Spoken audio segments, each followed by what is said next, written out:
Hello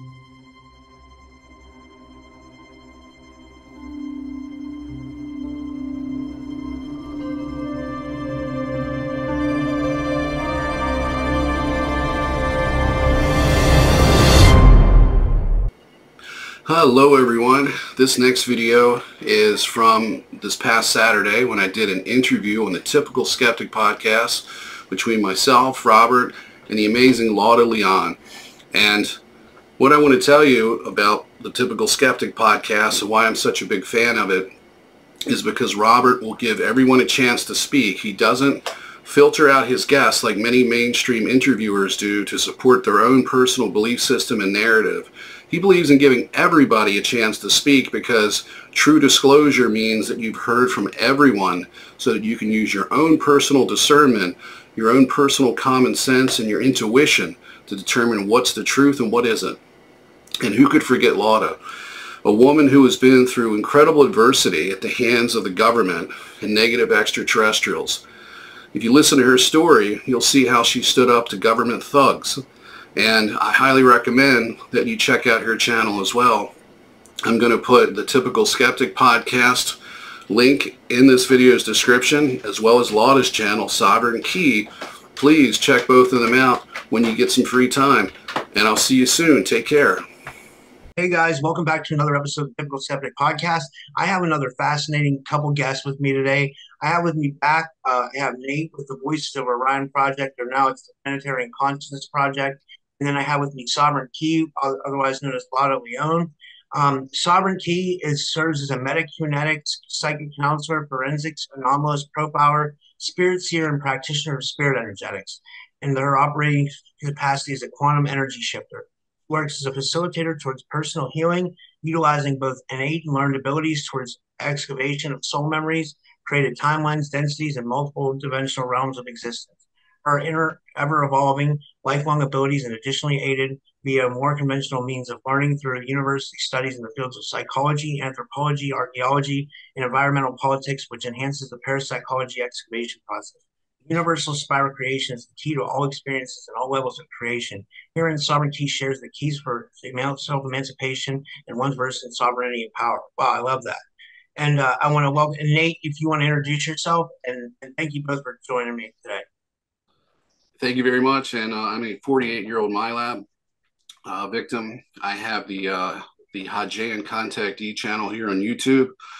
I am probably the most shadow banned YouTuber on YouTube or social media. I'm also a pariah in the UFO cult community, in the New Age community. And I've been basically blackballed for almost 15 years. And I do see some flashes on my screen. It's not lightning. I would suspect that our friends I see it. Here. So that's me, and you can find me under the description of the video. I'll send Robert a link to that. Okay, so before we got into this, Lauda, you explained some things that you wanted to get into that I thought were really important about the portals and the visitations. Can you get into that a little bit? I thought that was really important. Yeah, we are the veils are thinning extremely as the magneto sphere is diminishing and it's punctured, like a lot of areas are being punctured. What that means is on a dimensional level, the density is thinning. And so the magnetosphere, as it's thinning, the veils are thinning. So portals are really opening up like crazy everywhere. Things like CERN are exacerbating it because they're opening portals as well. So we've got like a big situation of a lot of these beings coming in that normally wouldn't be able to just walk in as easily as it's happening. It's opening up the whole dimension to a lot more interaction. Like we see different things going on with different periods of time. Like the 80s was really huge with abductions, and the 90s. So we can see that there was a time where it was, kind of stopping for a little while, and now we're seeing it return and go back up again. But I just wanted to say that I'm getting emails every day because I know that some people are saying that the negative contact stopped, and that's not true because I'm getting That, emails from people every day that are telling me they're having abduction experiences. They're people like I can feel their tears through their emails, and oh yeah, I don't want people to, you know, I'm serious. Like this is yeah, like a very real situation. I mean, like it's yeah. very real. I mean, and it's kind of like you said. It actually reminds me of like the whole David Jacobs, Bud Hopkins era, like when things were really starting to ramp up with abductions then, but they didn't have technology to explain it then. At least we No. got the internet. We can talk about what's going on now. Right. And I find it really weird that we're getting this information that, oh, all this is stopped. I find that incredibly bizarre because no, it hasn't. It's the reverse. It's really ramping up. And, people's abilities are actually getting stronger now because the energies are activating us and they're activating the dormant strands. Well, parts of them anyway. So whatever gifts you have, I think they're actually getting stronger with this all. So if you're a medium, you're going to now have a lot more experiences with but that's also a lot more experiences with the ghosts and paranormal and all that stuff because it's all coming out. Yeah, I would agree. Nate, do you want to riff on that? Yeah, hopefully our friends will let me do it. I don't know if you saw that Yeah, glitch I did. a while ago. I'm That sorry. was huge. Oh, you haven't seen anything. I actually had one where I was doing like a serpent dance like this, and I had like fish roe at the top. It was like a red pink fluid with a bunch of like white little, kind of like fish eggs at the top. Reminded me of like a Oh fishing my trip I took with my God. uncle when I was a kid. We opened up a catfish. So, but Wow. yeah, what she's referring to is what I refer to as the reduction of the AI transdimensional planetary consciousness simulation. I think there's a technological component to everything that she was describing. It has to do with the planet Saturn and a resonant frequency that's being emitted, and the rings are actually like they act like a reflector dish. So you have ice rock, and then there's some type of a reflective material that's being dispersed into the rings, and then that is what's actually locking us out from source and our sixth sense, and that's being reduced by the positive side. And they're also making inroads with waking a lot of us up who have things that we need to talk about. And that's where the Project Ibis scenario comes into. So to not to steal the show because I want everybody to talk, but Project Ibis is more or less a psychic psyop where you have ETs masquerading as light beings and making this entire new age conspiracy or new age deception, as well as shaping the occult community's belief systems as well. And this is the counter the awakening. And I had some memories surface just recently that confirmed this. I wasn't even aware of Project Ibis until it happened. There's information out there already, but that seems to be Project Ibis in name only, or it has something to do with it, but it isn't the full picture. So I'll just leave it there. And if you want to ask some questions, or I got a question. Where did this project Ibis stem from? Like, is it a government? Is it obviously a government issued project? Like they know about it, so they've termed it Project Ibis. according to Michael Prince, who spoke on let's see, Project Avalon and a few other places, this started in 1972. What I do know is that this program has been going on a lot longer than that. And I don't know if it incorporated the military in 1972 or they were involved in it well before that. But it's more or less, in a sense, the name of it comes from the hijacking of Thoth. Thoth is a spiritual teacher entity, and this is a spiritual deception. So a lot of this stuff started after Eisenhower when they sat down and worked these agreements out for technology and so forth. But since then, the negative ETs have taken over the governments. They've taken over the military, and they've taken over essentially most people in this disclosure community, because what we're dealing with essentially is they're turning disclosure into a religion where the focal point is the extraterrestrials again, just like it was in Egypt and Samaria and all the way back to the very beginning of it. Well, if you want to riff on that, I mean, this is psychic warfare, but it has a genetic basis for it as well.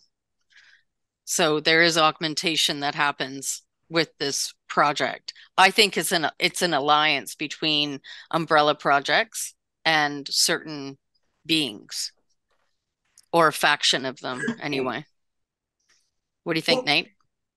Well, I can go back to my soul transference memory, which I now know the full context of. And I'm standing in a lab and I'm arguing with the technician. And it's apparently, from my understanding, if you're under the control of AI and you're in a military program as a hybrid, and you're an alternate of somebody that's in society, you're not going to be arguing with the technician.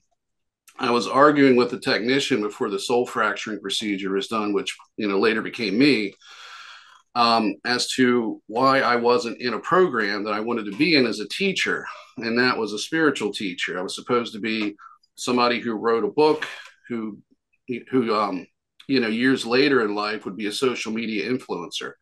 So that was a situation where I was in trouble for things that had happened with my other alters. Not the one that was in that situation, but the one who was in the situation was starting to break free from the AI, and that's what the arguing was inside the lab. I didn't agree with what they were doing. I had a completely different view of what was going to happen with the soul fragment, and that wasn't going to happen. I also remembered somebody else who had the same thing happen to them as well.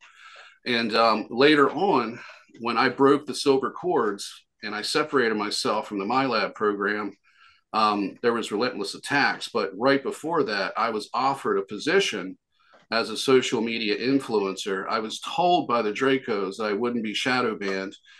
I wouldn't experience any of the things that were going on as long as I towed the party line and I spoke just like everybody else and I read the script. Mm-hmm. And the other thing that happened is when I refused, they tried to kill me. And that's why I broke the cords. I mean, that was kind of the last straw. That was going to happen before, but they were trying to get me to stop. And what they said was, we'll restore your health. We'll give you 20 good years of life and you'll work for us. The interesting thing with that is that I started naming names of social media influencers in the Starseed community. And they kept saying, yes, that person works for us. That person works for us, and so on and so forth. And I said, well, do any of them know what the agenda is? And if they're working for you? And they said, no, we masquerade as, the light beings for the most part. So, but there was one individual who I won't speak of, who is aware of it and is aware of the full agenda and is working for it. Just somebody that I had heard about. And it's not who probably most people think it is. It's not the guy filing the lawsuits right now. So it isn't him, but it's somebody else very, very prominent who's on the Ancient Alien show and is actually a multimillionaire. He's involved with Jay-Z and the Hollywood Satanist. That's insane. Well, let's go back to this. Like, how is Oath hijacked? That's interesting.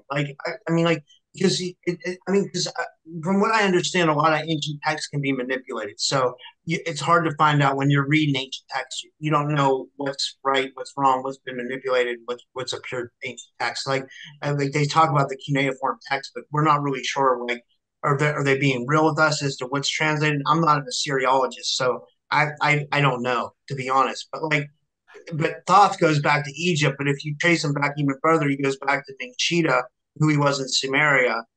So where did this character get hijacked? It's interesting. And he goes back to Atlantis, actually. Yes. Mm-hmm. As if his father was Enki, right? Mm-hmm. Yep. Nate?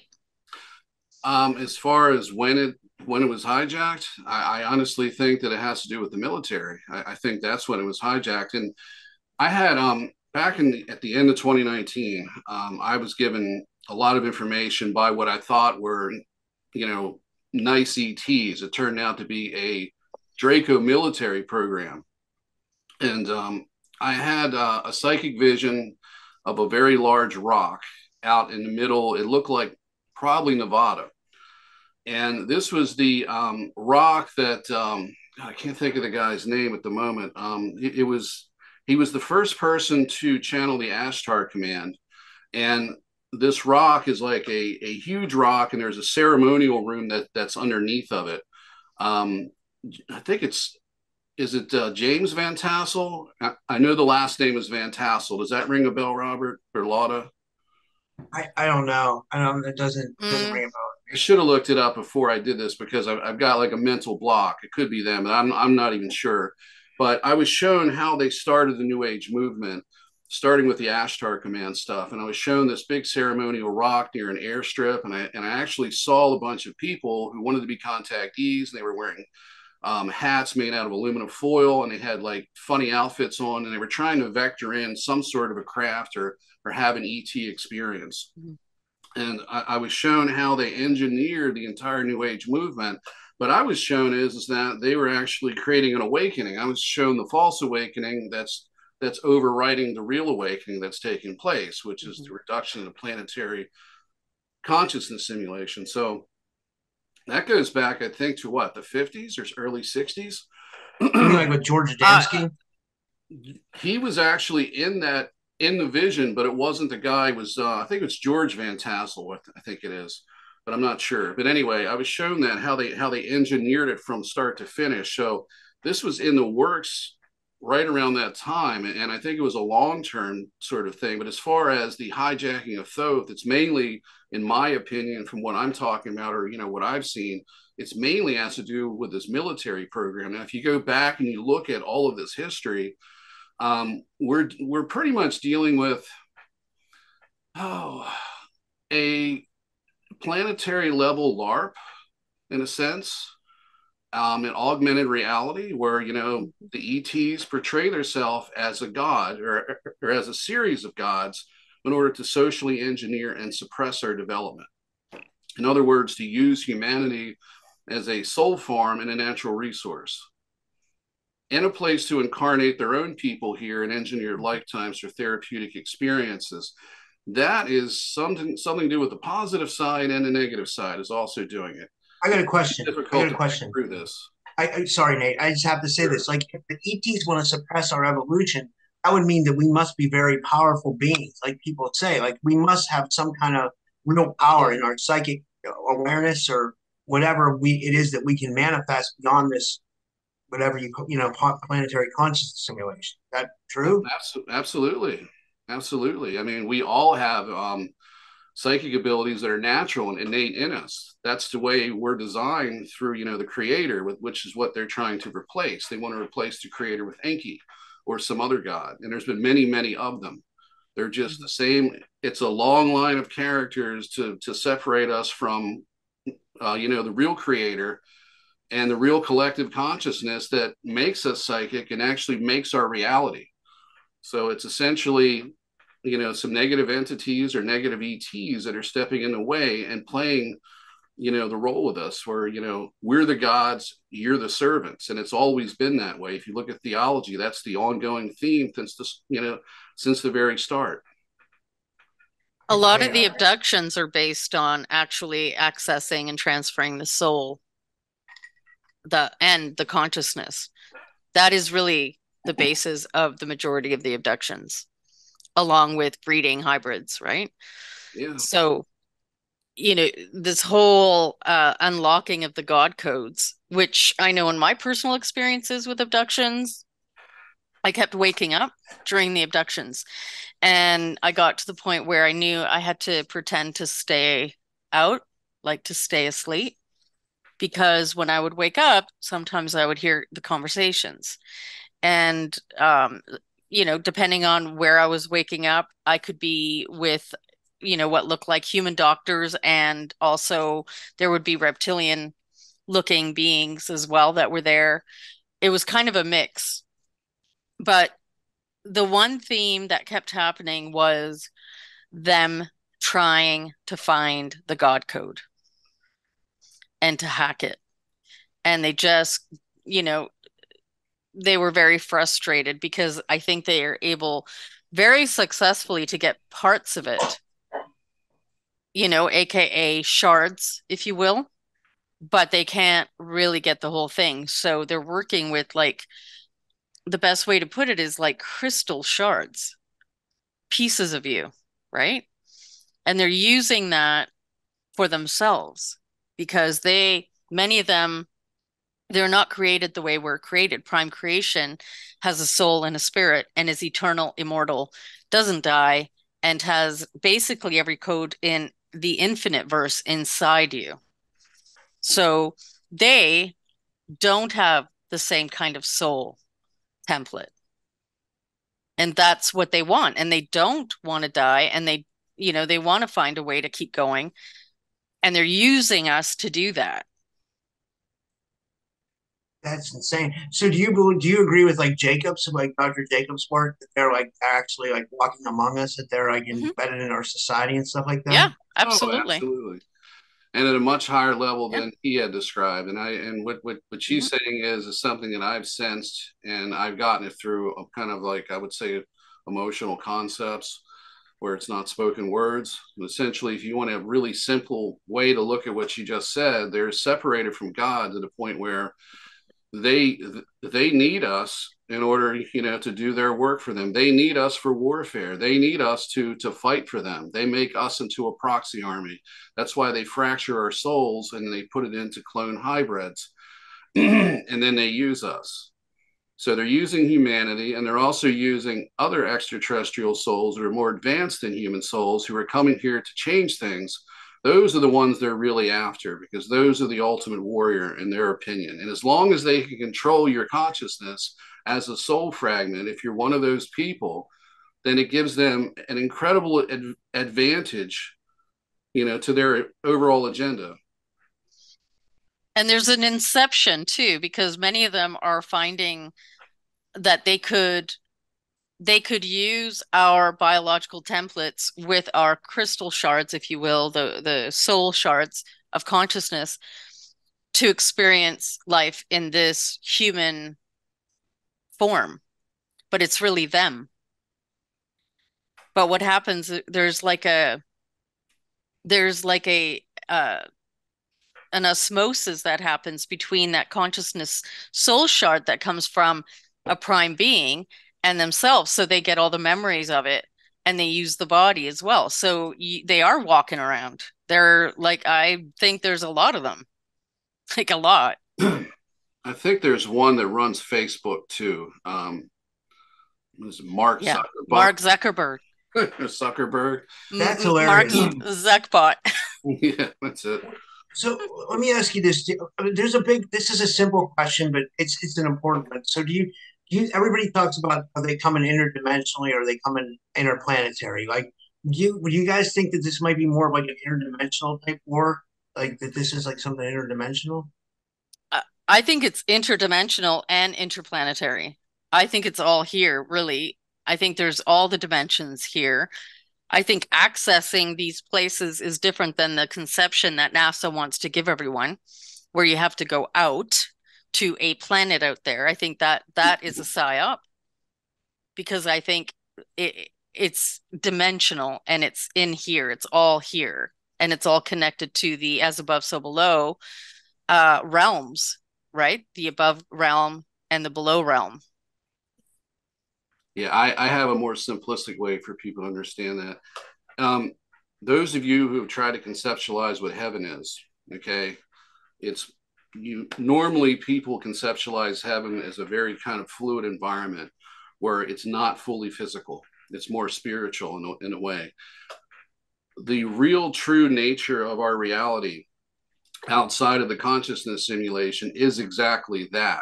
That's why we see things from a physical perspective. That's why the scientific community, that's why the government, and that's why a lot of the New Age community, to a certain degree, depending on what you're looking at, will continuously reinforce that.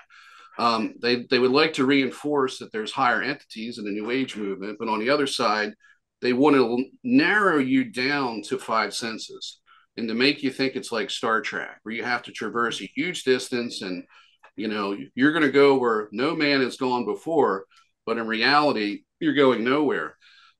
Because the true reality is that what we perceive to be heaven is actually the true nature of the universe and our reality. And we're trapped in a simulation where everything feels solid and not fluid. Mm-hmm. There you go. Even though it's not solid, really. Yeah, so it's just an illusion, essentially.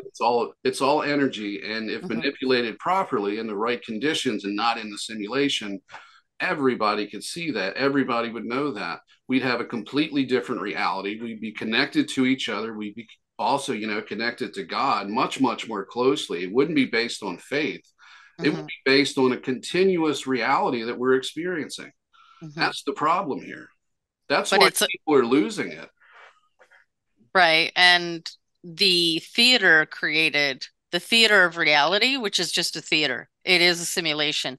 It is like an overlay over reality, actually. And everybody's trapped in this simulated theater, which is a projection that, I believe the planetary bodies, if you want to call them that, they're a machine creating it. So it all works together to create this. And Earth's kind of like the battleground. Yeah. If that makes any sense, right? One of many, yeah. Well, can you get into that? That's interesting. Like, there's more. So I guess the astral realm would be another battleground, right? Well, that's connected to us. So, if you want to say, in many ways, this would be a hell realm connected to all the astral realms in this simulation, in this takeover. And the reason why the lower astral realms, we're in those all the time, but they are a part of this. They are a part of this all, and that's a part of the trap system. So, but then you've got, the perception of this realm is limited by the continents that, when they put a globe in the classroom, they want you to think it's a globe and that's the whole Earth. If you look at the moon is a reflection. So it's a plasmic reflection of the Earth or the realm of Terra, which I like to call it that, because you're seeing all of the other continents in this large crater. So you're going outside the walls, the ice walls, which are keeping us enclosed.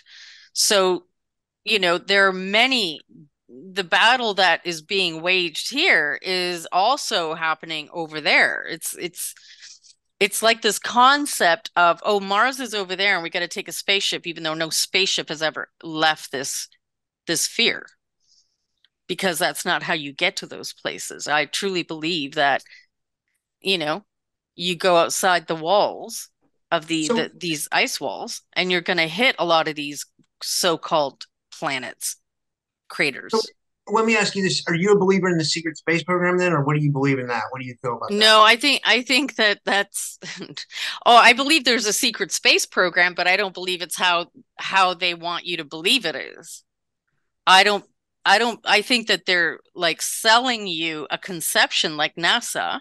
Yeah. So that you are disconnected from being able to see through the veils of what the actual nature is of everything, and you can't compute it. You're now locked into the theater. You're locked into the backdrop. The drama. The drama. Yeah. The drama that they want you to see is what you're seeing. Like that guy who's suing everybody for the name of the secret space program. He's telling you what it is, and then you're getting a conceptualization of what it is. So then you believe that reality. So now that's your reality. And you stop seeing. Yeah. You stop seeing, you stop thinking, you stop trying to figure out. Like a lot of my experiences with the projects, because I have a lot of memory of actually having to travel to these locations, right? For these missions. And my experience is always that, years ago I used to think, well, what is it with that? Because I'm going into a white tube that looks kind of like an underground train system, but really, really advanced, sophisticated, right? And we're entering it, but we're traveling underground. And it's through this at like hyperspeeds that we're able to reach these locations like Mars and all these other places that they want you to think are planets out there. And I started thinking, well, you know what? We're going underground here. We're traveling through this kind of train underground to get to these locations. This is not out there. And I do think that a lot of experiences of, some of the memories are downloaded into people to give them the feeling that they're traveling in something and going out to space. That idea of space is not what I believe it is. And that's where I think they're lying to people. So the secret space program, makes you automatically assume that you're flying out to planets, but you're not. You're going within. You're You're going within. Yeah. So do you believe in like the flat, like more of a flat Earth theory, or do you think that we can't even conceptualize what the shape of the Earth is because we don't know, and we're not being told the truth by NASA? So how would we ever know? Right. Like I do believe that's closer to the truth, but I also believe that the more that let's say that your frequency enhances and you're going to be able to perceive more of what is reality. So for now, maybe like the perception level and consciousness level can only perceive, like, let's say a flat Earth, but in reality, it may be a humongous tree connected to another tree, which are the two realms, as above, so below, right? Is it round? No, I don't think it's round. Are there torus fields that create the illusion of this, round shape? For sure. There's torus fields. It's all energy, but is it like a large, massive land mass that is more like a massive crater? Probably. So, might be closer to it. Do you think that they get us to argue about the shape of the bit, like whether it's flat or round? I do. So it's another way for us to separate. Yeah, absolutely. Like what's going on with the disclosure? Like there's people on different sides of the disclosure thing, and that's getting us to argue as well. Yeah, and I don't think and I don't think at the end of the day that's what matters really. That's just another misdirection. But when the movie Dark City, I don't know if you guys saw that. I didn't see it. No. Okay, well, Dark City is a really good one to watch because I remember seeing that and I was like, wow, this place is closer to that than anything else. And, at the end, it's basically this kind of, I mean, in the movie anyway, it's a square mass that is just suspended because they tell you, okay, the Earth is moving. It's constantly rotating. It's not. This whole thing is a machine. Okay, so we're not moving. Everything like the sun or what we call the sun, it's all like a machine moving. I mean, this is like, it's pretty incredible when you think about it. The nature of reality. It's not what we think it is. It certainly has been augmented by these incredible like technologies that come from these forces that are ancient. What is the moon? What is why is it that we're given the perception to believe that the universe is what it is and it's always out there? It's never in here. Like they really don't want you going in here. Yeah. Nate, do you want to riff on that? Well, I just want to congratulate the two of you because your screens are flickering too. So yeah, she's obviously probably touching on something that I want to talk about. Now, I was just sitting here, listening to what she was saying, and I was taking it all in, and I was comparing it and contrasting it with, say, some of these celebrity scientists like Neil deGrasse Tyson, for example, and some of the other people.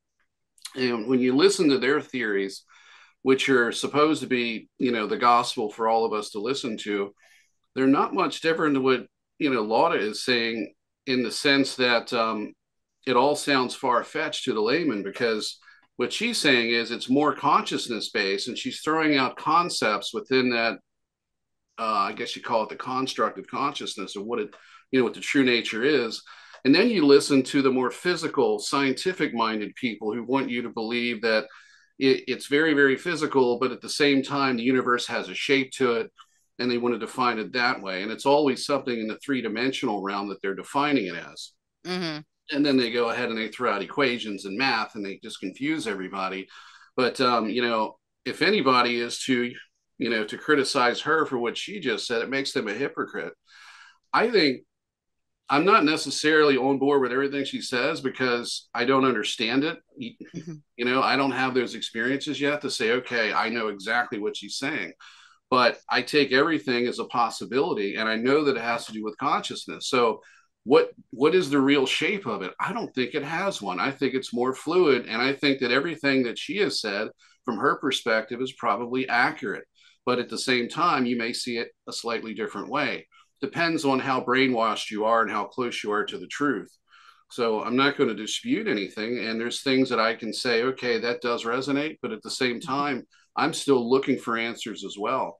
And I think when you get somebody that says, okay, this is exactly the way it is, and anybody that criticizes me needs to be shadow banned and shut up, then you've got somebody that has an agenda, and then you've got a liar. And those are the people you need to avoid. So I think there's some truth to all of this. It's just how we perceive it, and it's also incredibly difficult to describe it. She has to use terms that we can understand from what things that she's experienced, and you have to have something to compare it to. You got to, okay, if it's round, it looks like a sphere. I mean, that's the way I would see this. What do you think the moon is? Do you think it's like a reincarnation trap, or do you think that's another psyop? Well, I look at the moon and I see an absolute perfect 100% reflection of this realm with the continents and everything. With the continents outside of the ice walls, it's all there. This is a mirror reflection. So what is there that is causing the mirror reflection? What is it actually that it's reflecting back to us? What we actually look like on that level? Is it really a moon? There's something weird about it. I'm sorry. I have to tell you this. I got to get your opinion on this. Like, did you ever notice that people act real kooky and crazy when the moon's full? It's not a myth. Yep. People act insane. Yep. I saw a guy banging his head off a lettuce bin at Walmart one day during a full moon. I've seen people do crazy, weird things. Like, I'm just giving examples. I've seen some really weird stuff. Like, it seems like people act differently. They act more standoffish. You know what I'm trying to say? Or we used to track this, like in forensics at the jail where I worked for many years, because it was so obvious that as soon as there was a full moon, the escalation in behaviors were insane, and you could literally track it on a calendar. What do you think that is? Do you think that's the energy that gives off? Well, I think it is giving off an energy. And so my question is like I say, what is the moon? Is it some kind of technology that is a part of how everything is being imprisoned here, in energy, in mind, consciousness, the whole bit? Like, this is not a body who is functioning in a necessarily benevolent way. Like, there is something to this, and to me it is some kind of machinery. Now, technology. It's technology. Yeah. And it imposes its energy on us, somehow. Right? And so why is it also mirroring perfectly like an image of this realm back to us? And it's the only part that we ever see is the same part. We can't see anything different, right? They say the dark side of the moon. Yeah. Well, we only ever get that one image. We only ever get that one projection back to us. I got a question for you on this. What are your thoughts on people like certain contactees who said that they've seen like bases and stuff on the moon and that they're drilling on the moon? Do you think that's possible?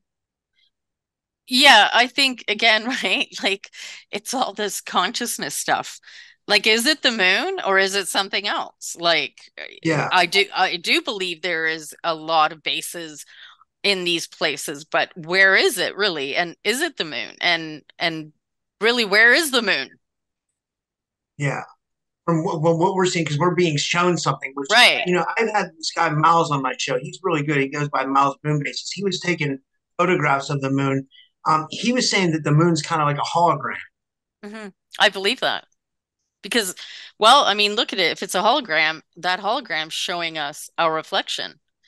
And I mean, I had an experience when I was a teenager that I was taken to this so-called place and I was shown military bases. And I was told we weren't allowed to go any closer because it would be like immediate death. And, I mean, I was like 14. That's insane. Mm-hmm. I have Yeah. something that I wanted to mention. Have you read the book from Ingo Swann?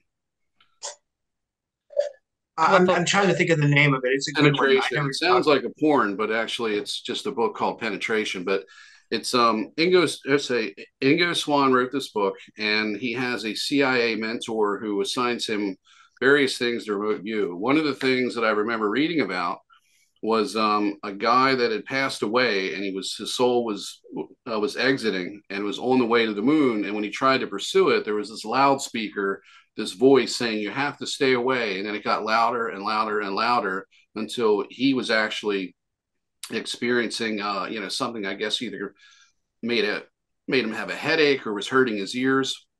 So he had to turn around and go back.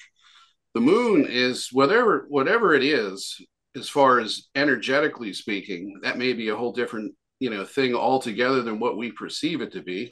I don't know, but the way it was explained to me through all this contact that I've had and so forth is that it's a place where the ETs use as like an operations center. It's also for soul recycling, and it also adds the 4 seasons. So it's actually a terraforming device as well. And then you have a large amount of metal that's under the surface that they've detected, which apparently is a gravitational propulsion system or something to do with the internal infrastructure of it. So it's a hollowed out planetoid that's being used for all of these purposes. And it's being used to create and actually maintain this simulation systems. You have a resonant frequency creating an augmented reality, then you have other things that modulate it.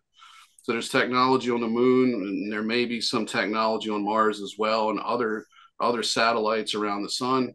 But that would be the physical 3D version of what it is from what I understand. And that's why there's that's why there's stuff on the moon. That's why there's things there. Well, I mean, when I was taken there to be shown it, I mean, number one, I was 14. Number two, this is not an experience that it's not going to be on your radar, right? When it happens, it's like, what? Well, the bases were massive. Like we're talking, and we're not just talking human, we're talking many different kinds of beings. What I witnessed was like an entire, you could even say, civilization of these bases. Dang, that's insane. The last topic I have to discuss, and I made, if you have any more, you can bring them up. But I wanted to ask Lauda about targeted individuals and psychic attacks, like because you that seems like that would be in your field, and like, do you get a lot of people that have suffer from these things? And because I know that Nate's had problems with it, I know I've had problems with it. I know my girlfriend or my ex, whatever she is now, she's had issues with it. It seems like it's happened to me before podcasts. Seriously, like, and I don't want people to think I'm crazy. Like, it's just something that I really want to know about because, like, I'm trying to understand it all. I have a friend who, this is really sad. I have a friend who's in the hospital right now, and she says that she gets bothered by beings every day. Right? And I think she's a targeted individual. Like, people think that she just has like a mental health problem, but like, you know what I mean? So where do you stand on that kind of stuff? Many end up in hospital from, I mean, I've seen many who, unfortunately, there is no real help in the professional side of things to give them what they need or even to validate that their experiences are coming from something real. So they're made out to be crazy and they're put on antipsychotics, which is, I mean, it's really quite terrible. I've seen many who have had voice to skull communication. I even when I was young, I had braces, and I realized pretty much from the beginning that my dentist only went there, opened the clinic. Basically, he worked for the Black Projects, and he was there as a dentist to keep those of us in the projects in that neighborhood, basically, to put things in us, okay, and to He's a just handle to a yeah, certain degree. and to monitor. And there were experiences that I had after seeing him where he had put some device in my teeth where I could literally hear, like a radio station, conversations. Like Oh my God. the weirdest thing ever. And I, no, I called him on it. And as soon as I called him on it and I said, I know you're with the projects. I mean, I'm like a kid, right? I'm 14. And the next thing I know, within 24 hours, his clinic was gone. It was like he was never there, Oh my you God. know? So, I mean, and that's on the technology side, but, they can use frequencies, targeted frequencies. They can use people who are psychic assassins and psychic, infiltrators. There's many ways to utilize you depending on, and to attack you depending on what you have as well. If you're a medium, you're going to pick up the energy very easily. They can make you feel sick. Some beings are really good at projecting you to feel sick. Look, we've got different kinds of Bigfoot, even that if, or Sasquatch, whatever you want to call them, that if you get too close to them and they don't want you, they can project it so that you feel you get sick to your stomach and you have to leave the area. So, they know about so many ways to attack the frequency field because we are made of frequencies. Everything here is a frequency. So the illusion is you have a body and it separates you from the idea that you are comprised of all these frequencies. So you're going to be sensitive to any of them.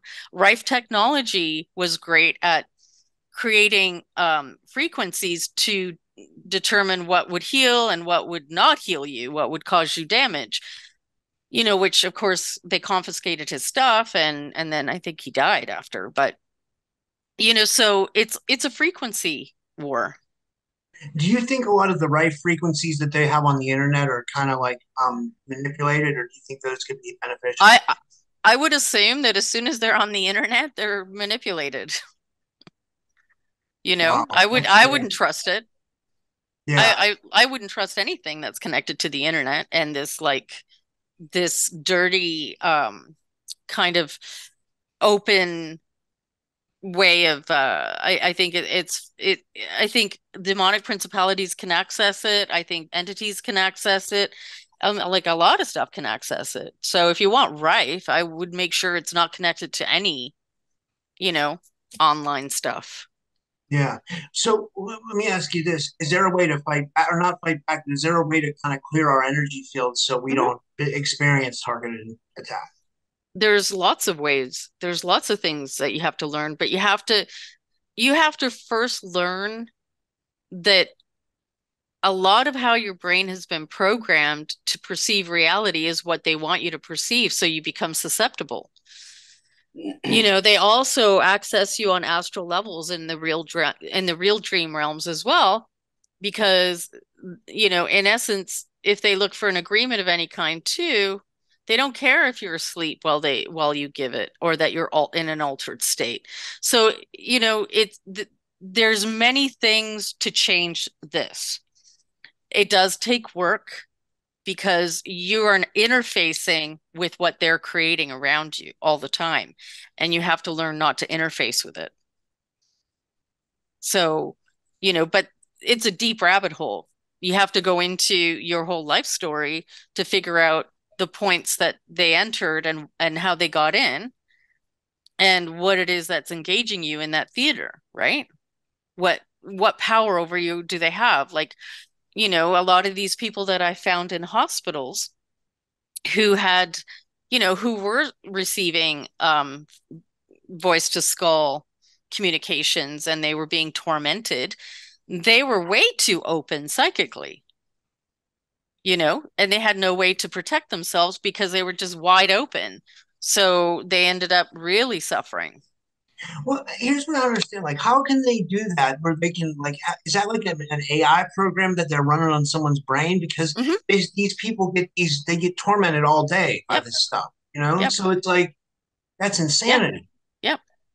It's the Yeah. very definition of insanity. Right. So you got to learn your energy. You got to learn to differentiate and discern between what isn't your energy. You have to learn how to feel out what is a frequency, artificial energy versus, like, let's say, an entity driven one. I mean, I know reptilians love using technology to get you to weaken you too. So, a person can look like a human but not be a human at all.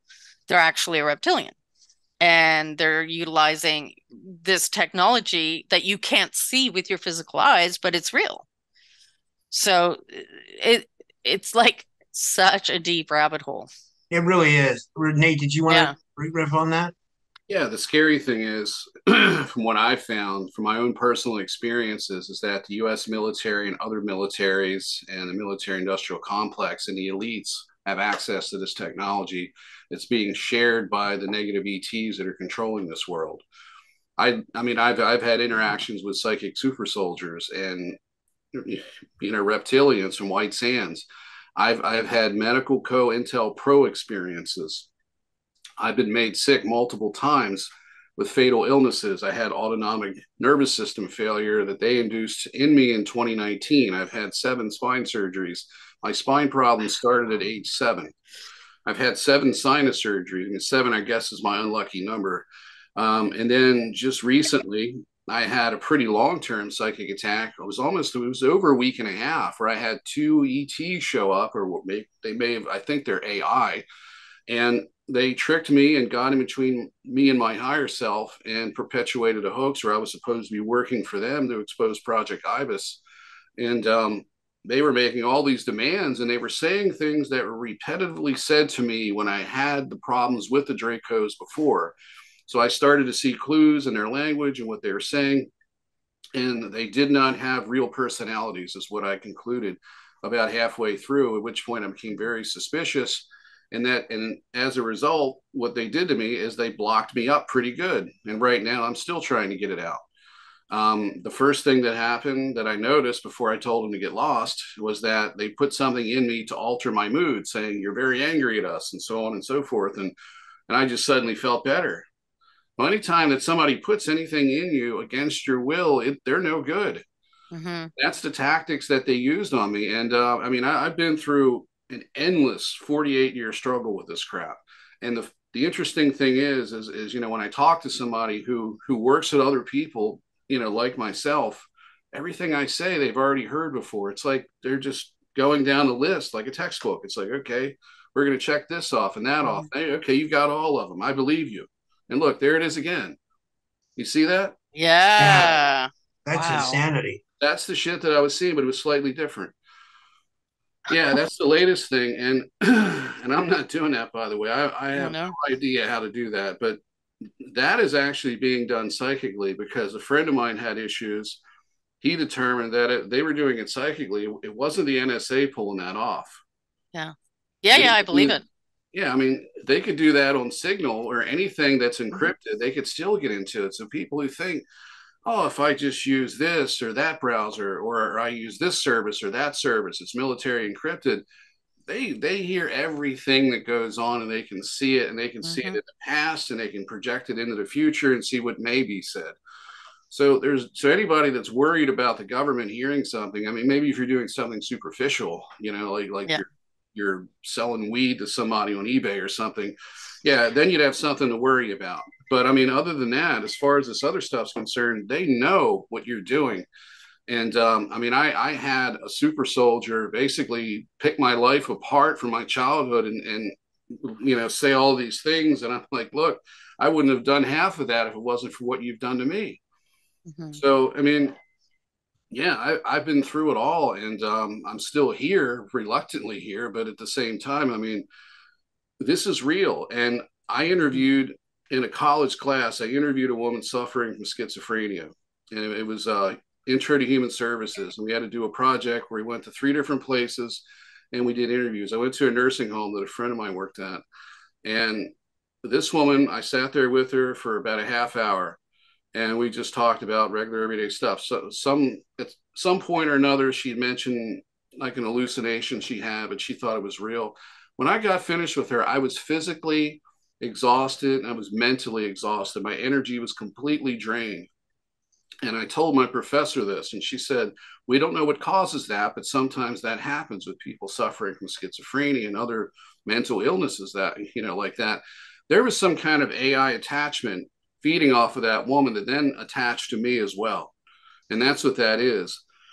There is an entire AI system that's been built and been perfected that makes this a spiritual prison. It keeps us locked in. It locks us to our five senses. It literally tortures us, and it feeds off human suffering. And I never believed this before until the end of August when all of this stuff happened to me and I woke up and realized what was going on. Everything that we hear, there's a bit of truth in it. And one of the greatest ways to deceive people, and the intelligence agencies do it, the news media does it, the government does it, and the ETs do it, is when you mix truth with lies.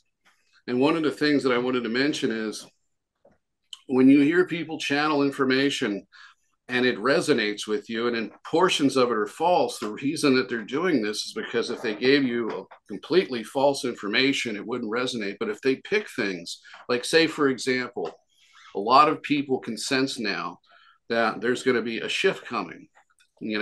Things are going to turn around at the worst possible time. And we're just about there. We're experiencing a planet-wide genocide with pharmaceuticals, for one, and many, many other things. We're on the verge of World War III. So if you are channeling information and you want to deceive a large population of people listening, what you would do is you would give them some hits. You would say, yes, things are going to stop. All the bad ETs are going to go away, and all the abductions are going to stop. All the torture is going to stop. Everything's going to be great. And guess what? It's already happened. They're already gone. And people are like, I knew it. Great. But then you keep getting emails. I keep getting attacked. Lauda keeps working with people who are getting attacked. This is how they fool you, because they know that there's certain things that we can sense, because the simulation is how she described it, as thinning or weakening, that they're going to give you information that where you have these intuitive hits, and then they're going to fill the rest of it full of BS, and they're going to mislead you.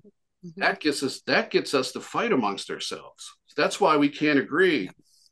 That's why everybody gets a different story, but it's very similar. And then they tell people, like they lied to me and told me, this is an intuitive exercise. Go out and look at all of it and pick and choose what you want. Identify what it is that resonates with you and incorporate it into your belief system. Well, what about all the other BS? That's just there to help you use your intuition. That's the biggest lie ever. And it's so obvious. And I fell for it. And there's plenty of other people who are falling for it right now. And like she said, there's screen memories, the SSP stuff.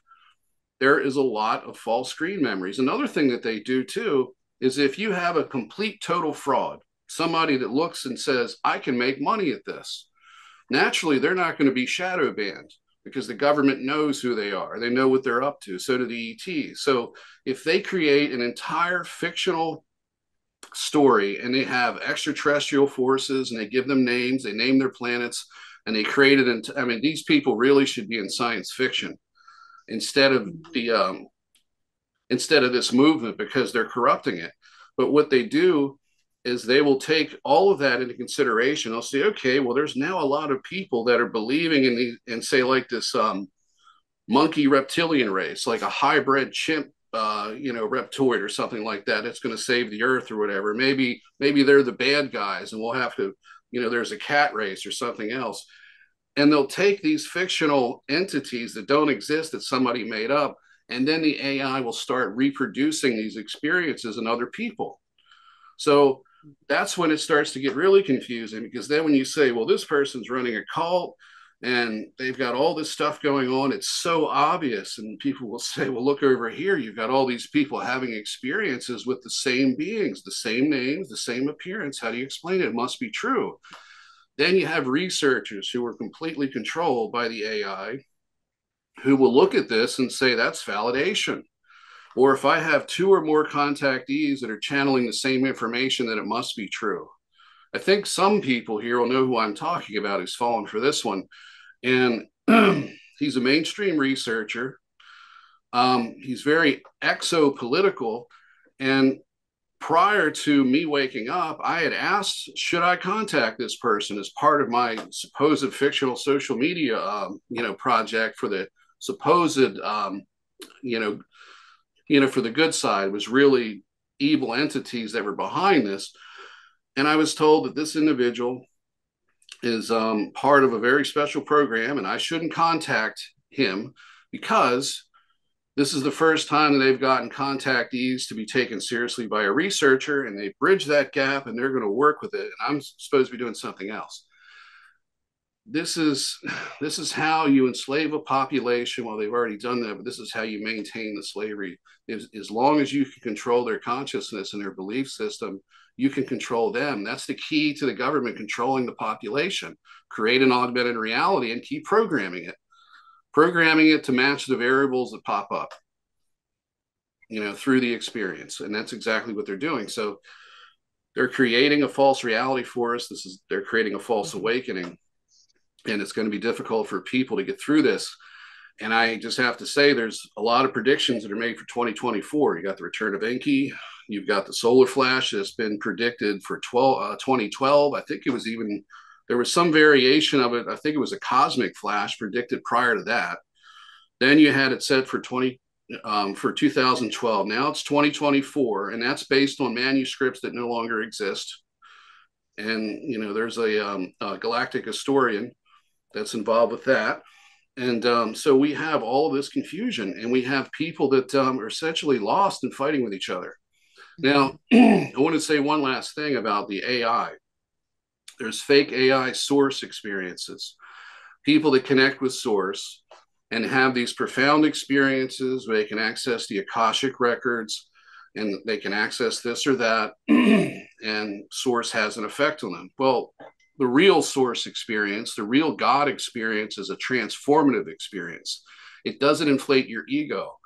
Somebody who's having these profound experiences periodically is not going to go out and do everything that they do strictly motivated, because they want to be famous or they want to make money. It just doesn't work that way. You can literally tell, if you really are tuned in, who the people are that aren't talking to source or God. They're talking to AI, because it exacerbates or inflates or expands upon all of their negative traits. It makes them into people that they wouldn't like theirself if they weren't mind controlled. So that's what I wanted to say about that. And until we reconnect with God, excuse me, we're not going to get through this entire AI system. We're not going to get past it. We're not going to be able to see it for what it is. Absolutely. I have something else to add. 2 things with what you said, Nate. Yeah. The other thing that I find is, let's just say people like us, okay? When we go and try and connect with someone who might be an insider that could give us more information about the projects, give us more information about the stuff that other people seem to be able to access, we get absolute nothing. So there is a monitoring system, I believe, that steps in and stops the flow of information. I've had very weird experiences with people who supposedly do this kind of thing, and as soon as they connect with me, I get nothing. Or they have like some catastrophe that happens right at the time that we're supposed to connect. And I see this pattern repeated. So they're able to stop a lot of confirmation and validation and a lot of extra information, or the people that we could connect with to give us more. The other thing is, I know I went to the eye doctor, and when you were talking about the surveillance and how it's everywhere, but it's also in us. So oftentimes it's in our eyes. It's implants that they put that allow them to monitor through how we perceive everything. And I know that the one time I had an exam, they found one of these implants in my left eye, and it freaked them right out. The next thing I knew, they actually told me to leave, and that eye doctor would never see me again. And then I had a really hard time getting eye exams because it seemed like they all knew, and that's just one example. Yeah, I had a similar issue like that when I had the autonomic nervous system failure. I would go into the doctor's office. I'd wait 2 months to see a neurologist. They'd walk in. I'd tell them the symptoms. They'd say, I can't help you. And they'd walk right out and wouldn't even give me advice as to who to see next. I had to go to Right. the administrator of Johns Hopkins and beg and say, I've been through everybody and I can't get any help from your hospital or the University of Maryland. And they finally put me into a testing center appointment, which took 10 months to get through. But yeah, I've had those experiences, and I've also had the other type of experiences where, when I tried to go public back in 2008 and continuing, it was a long struggle. I had to literally make a spectacle of myself on social media to get anybody to take me seriously. Is that, when you contact somebody, they interfere with them. They put negative thoughts into their head. They'll give them emotions towards you that have no, they're just not logical. They're not normal because they don't know you. They haven't met you. Right. They run people off.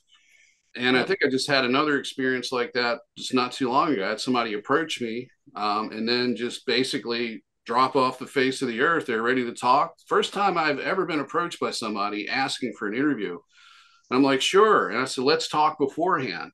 Well, it's been 2 weeks. There's been nothing. And usually that's the sign that they got in a way. And it's only people that are strong in mind and spirit are the ones that are able to get through that, because they don't want me talking. They don't want me to go. They don't want me doing videos. Yeah.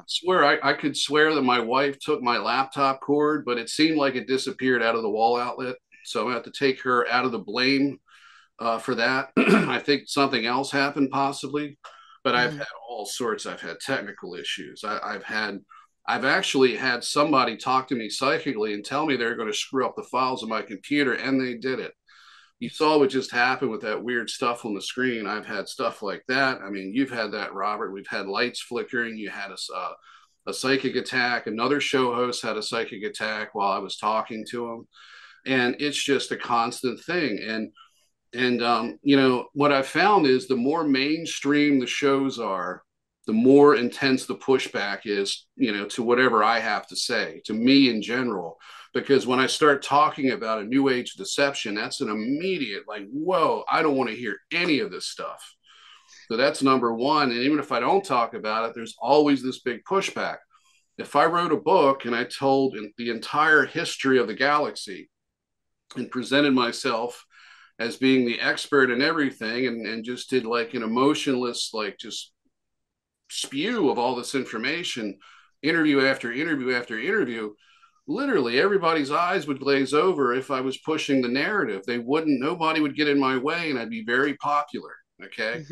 But you have an alternative opinion, or if you want to talk about being a MILAB or having negative experiences with extraterrestrials, which is what they don't want you talking about, you're going to get shadow banned. You're going to have all sorts of problems. You'll get turned down for loans that you should qualify for. You will be basically crapped upon by everything. Every part of the social economic system is going to come after you. This is a full-fledged attack. The only thing that I have not had is stalkers. That's the only thing. I mean, unless there's something else that eludes me at this moment, I think that's the only thing that I can't check off on the list. But I have had people act weird. You might have just, hopefully you didn't invite that into your life. Like, well, we didn't post the episode yet, but I can edit that out. Yeah, you don't want stalkers, and you don't want to make any weird agreements. You don't even want people to get that idea. You don't even want people to get that idea. I'll try to edit that out. Leave it in. I want people to hear it. I haven't been stalked, so if they want to stalk me, that's perfectly fine. Okay, I don't have any fear of this stuff. I wouldn't be doing this if it wasn't for the fact that that I don't have fear. I don't care what somebody tries to do. I mean, you know, if somebody wants to, if somebody has it out to get me, fine. Well, stalkers can get really evil, man. They can get really deceptive. They spend their That'd be whole any life worse trying for to ruin your life. That's their whole goal. You know, their I got whole. nothing to lose then. They've already got me. So don't worry about editing it out. That's the only thing I haven't had a problem with. But they basically got me on all fronts. And I just talked to somebody just a few days ago about all of this, and he works with people who've been hit like this, and he said you've got every characteristic of a Draco attack. It's a full spectrum attack on every aspect of your life, from your relationships to anything you try to do financially to improve your situation. Just your ability to survive in society is greatly reduced, and they're constantly attacking your mind. There was years that went by that I had negative thoughts that were being projected into my mind, things that were said about people that I cared about, that they tried to make it feel and sound like it was my own inner voice doing it. Eventually, when I got rid of the cords, that all stopped. Now I can identify when it comes in, but recently they got me pretty hard. That was one where it was my fault. I put my guard down. I didn't do what I was supposed to do to prevent it. And if you put your guard down and you take something for granted, that's when they get in. That's when they hit you. Yeah. Well, and then you've got and I know you've had a lot of this too, Nate, medical stuff, right? Yeah. There's like a lot of X-Files, medical X-Files. There's a lot of medical proof of things that can't be explained. And I know for me, I had a lot of surveillance by government agents in suits that followed me around for years and tracked me. I know the one time, I mean, there's so many experiences, but the one time I had an MRI because they had found what they call a syrinx in my thoracic spine, which is not something that can be explained. Okay. And I think it was put in there. So they wanted to do another MRI every like 6 months to a year. And I went in, but this time they said, we're just going to do the whole spine. We just want to look at the whole spine. So I went in and I did the MRI. Suddenly the MRI surgeon comes out to the MRI, gets me, pulls me out of the MRI while I'm still lying on. And he said, oh my God, why didn't you tell me you had multiple surgeries at the base of your neck and you have artifacts there? Okay, so I had no idea what he was talking about. I'm like, what? I've never had surgery there. I don't. And he was furious and freaked out. He's like, multiple surgeries. And as soon as he started getting into it, government agents came into the MRI room, a male and a female. And the male escorted him out by force, grabbed his arm, and the female grabbed my arm, took me to get dressed, escorted me to my car, holding my arm really tight, put me in my car and said, this never happened. You're never to inquire. You're never to come here again. And if you do, and she threatened me.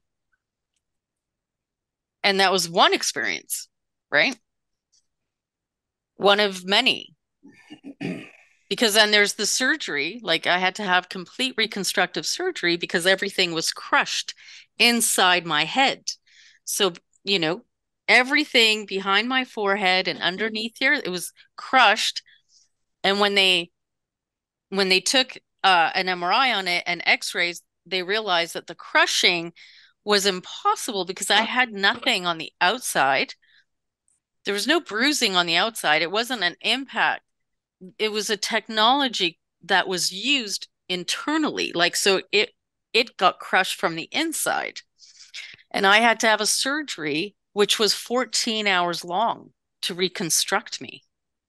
When they did that, they found an extra bone behind my forehead with an implant in the center of it. Oh my God. Yeah. What happened with that implant? Because we always hear that these things disappear. Well, first Dr. Colcliffe, which is the surgeon who did this, came in. I was coming out of the anesthetic. Mind you, the surgery was so severe that it was going to take me a year to recover. It was going to take a year for the swelling to go down. That's how much they had to do. He comes in and he says, he says to me, and he had the implant, he had the bone, the extra bone. And he said, "What is this? And how did he even get there?" He examined it under a microscope. I guess apparently other surgeons came in to look at it. It didn't look like anything that was known on Earth. It was had like many, what do you call the shape where it's many pyramid sides? Like it's not just a four-sided, it's got many. I don't remember. A Merkaba? Well, but it was pyramidal, but many sides, right? This thing had many, many sides, and it had some kind of writing on it that was not like, it didn't look human. The substance didn't, it was metallic, but they couldn't identify. Anyway, so the next thing I know, the government agents came, went through his office, confiscated my bone, the x-rays, the MRIs, confiscated everything they could, but he had a bad feeling about this, and he hid some of the evidence somewhere else. He just had this weird feeling, so he did that, but he didn't hide the bone with the implant and the MRI. So that all got taken. He got threatened big time, and he was scared to deal with me. Like he had come back in, he's told me what happened, and he said, "I don't know what you're involved with, but it's, scares the shit out of me. And I'm too scared to deal with you. So you're going to go to this doctor for like the rechecks and things." He, yeah, was terrified. Wow. And the Wow. skeptics will always say, "There's no evidence. Where's the evidence at?" They act like that the government's just going to one day say, "Oh, here it is right here. We're sorry. Right. We just misplaced it. We were getting ready to get to it, but the last three wars got in the way, and the last pandemic." Yeah. So yeah, here you go. This is the truth, guys. You know, Right. they're not going to give it to you. And I always love it when I hear people who are trying to debunk somebody's story when they constantly quote authoritative sources like NASA. Mhm. NASA hasn't published the moon base pictures, so therefore they must not exist. We don't have Right. any implants. Well, yes, we do, but when I called to find out about that, everyone said it wasn't true. It's this is the stuff that really gets me, and people need to wake up because this is all happening. And And unless it happens to you, yeah, it's hard to grasp. I'm sorry, go ahead, Lauda. no, and the thing is, okay, so what the heck are they doing that they use some kind of technology to literally crush everything inside? Yeah, I've had them They had destroy never my seen spinal. anything like that.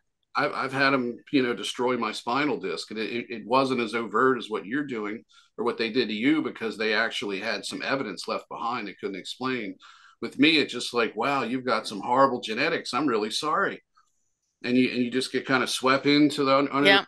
I mean, I've had miraculous healings take place with a family member that was necessary for me to be here right now because I wouldn't have made it this far if it wasn't for that. So the positive side can do that stuff too. But at the same time, the negative side is in control still and has the majority share of the control of this entire system.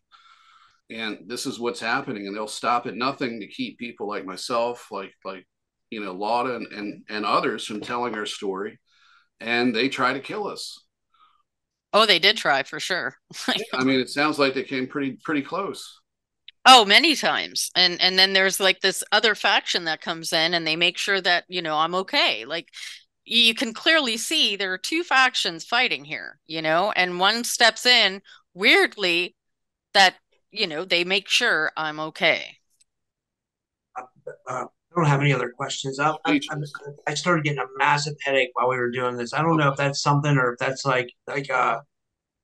just me That being sick, But I think that's something.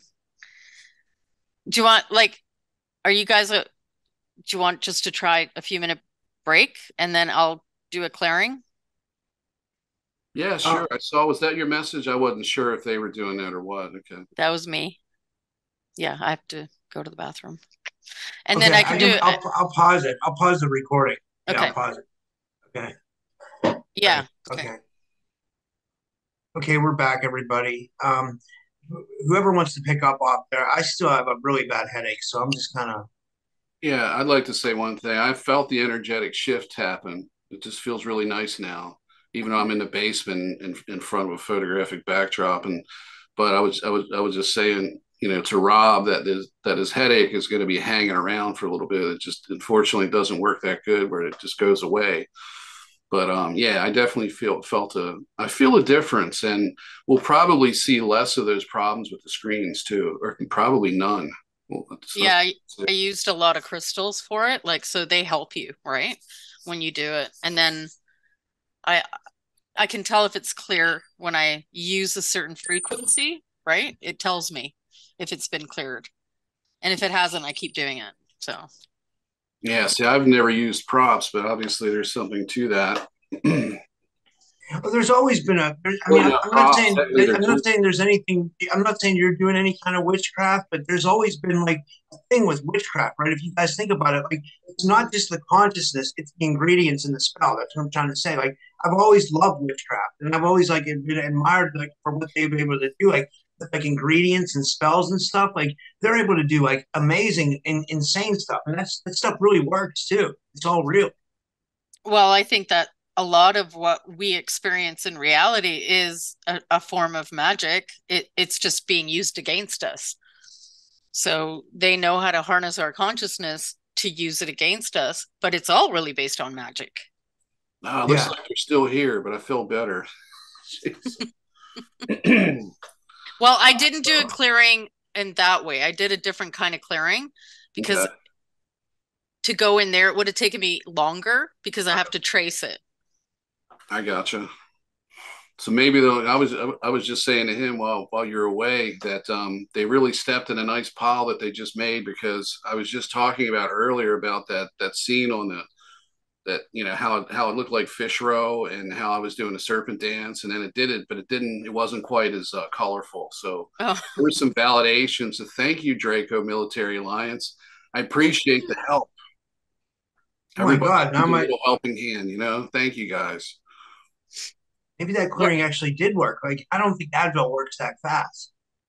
not really. Usually the Advil takes about 20 minutes. Yeah. Yeah. This kind of makes me want to like go up to a Draco, give him a hug, and like pet him with the scales going the wrong way. Like just kind of getting them to raise up and rip out, like a reverse back scratching. Yeah. Well, did you guys want to finish up, and you guys want to tell everybody where they can find you? A lot of you want to go first and tell everybody where they can find you, then Nate. Yeah, like do we want to say anything more about like that? Where we left off before we end off, or It's up to you guys. You guys can go whatever you want to do. I don't have anything else to say. because I really think that the things that they're doing to our bodies and the experiences that we have like medically and out there are a major part of this all, right? Yeah. Oh, absolutely. That actually makes you physically weaker. That was one of the reasons why they attacked my, production of testosterone and shut down my testicles, which men shouldn't or should be ashamed to talk about. But here I have a mission, so I'm going to talk about it. They made me physically sick that way, and they've done it to other people that I've met. They affect your hormones. That's one of the key ways of weakening your body, because your body needs hormones to function. So I have to rely on pharmaceuticals now, thanks to them. And of course, they have interest in pharmaceuticals anyway, so the entire system makes money off of you as they sicken you. Yeah, so sickening you and making you weaker, making you more lethargic, and making it to where you can't think clearly is the key to taking over a population and getting rid of it. And we're literally like the ants eating the ant bait right now, as far as our food supply, our Yeah. pharmaceuticals are concerned, as far as the ambient environment is concerned, with all the excess radiation. You have all the radiation from Fukushima that nobody talks about. You have all the nuclear reactors that haven't been upgraded. They're out there producing, radiation, and you've got all this stuff. It's like this toxic stew that they're making us sick with, and that's all part of the plan. Absolutely. And I think that a huge part of this AI system that is being utilized to do this is also attached to the demonic principalities, which is something, they work hand in hand. So you've got like the artificial stuff happening that has always happened and the hacking, but then you also have a plethora of entities, including those that are from the lower astral realms, those that are the demonic principalities. I've had a lot of experiences, with them trying to kill me right from the get-go. Right. And then there's also, they're also utilizing the AI to simulate demonic attacks as well and paranormal activity. Yeah, that's really happening. Mm-hmm. Can they even create like paranormal activity in your house? Because I was having problems with like an entity. Absolutely. Yeah, absolutely. I was having problems with an entity. It tore my shoulder out of place. It messed up my hip real bad. I had to do all kinds of stuff to try to get it out of here. I don't know what it was. Like I thought it might have come in from doing a podcast, but then I was like, that sounds so crazy that like, just because I have a psychic on or something like that, that it could draw in a paranormal spirit. I don't think that's the case. I'm thinking that's more like AI, government technology, or something like that. Like or a summoning of an Yep. entity by like magic. Somebody summoned magic on me or some Yep. black magic, something like that. I don't know. It absolutely. No, what they're doing now to simulate a lot of these demonic paranormal things is that it's really difficult to tell the difference between like a real demonic attack and what they're simulating, right? Artificially. But it can be very much like a poltergeist in your home. It can be like a physical attack, literally. Wow. I've had, when I was little, I would have talon marks all the way down my body, like of a creature, huge talon marks. I would have to be taken to emergency with all these, horrible attacks that they would do to me. It's been extreme, right? So my experiences are kind of, but I want to talk about, we just talk about abductions for a sec? Sure. Yeah. I Yeah. love abduction. Let's get into it, right, Robert? You like them too? Yeah. Yeah. He gets excited when we talk about it. I'm sorry, go ahead. So Inject humor. I had and I just want to ask the question like after I just, give a little bit of information over one of the abductions I had. Like I've had many in my life, but one in particular, I was taken for 3 days. So I didn't wake up for the 3 days that I was taken. The abduction itself was witnessed because it was in the middle of the afternoon. So it was witnessed. The people that were there outside saw the craft, right? And then I was gone for 3 days.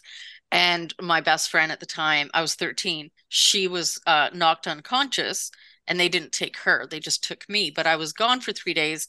I didn't wake up until the third day. I did not wake up until God knows what was done to me.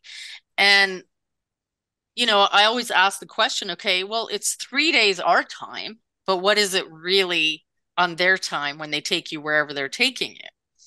Like, what's the duration? What's the actual duration of the abductions? Because they're not the same time as they are here. Right. Right. So 3 days there may have been like weeks. Oh my God.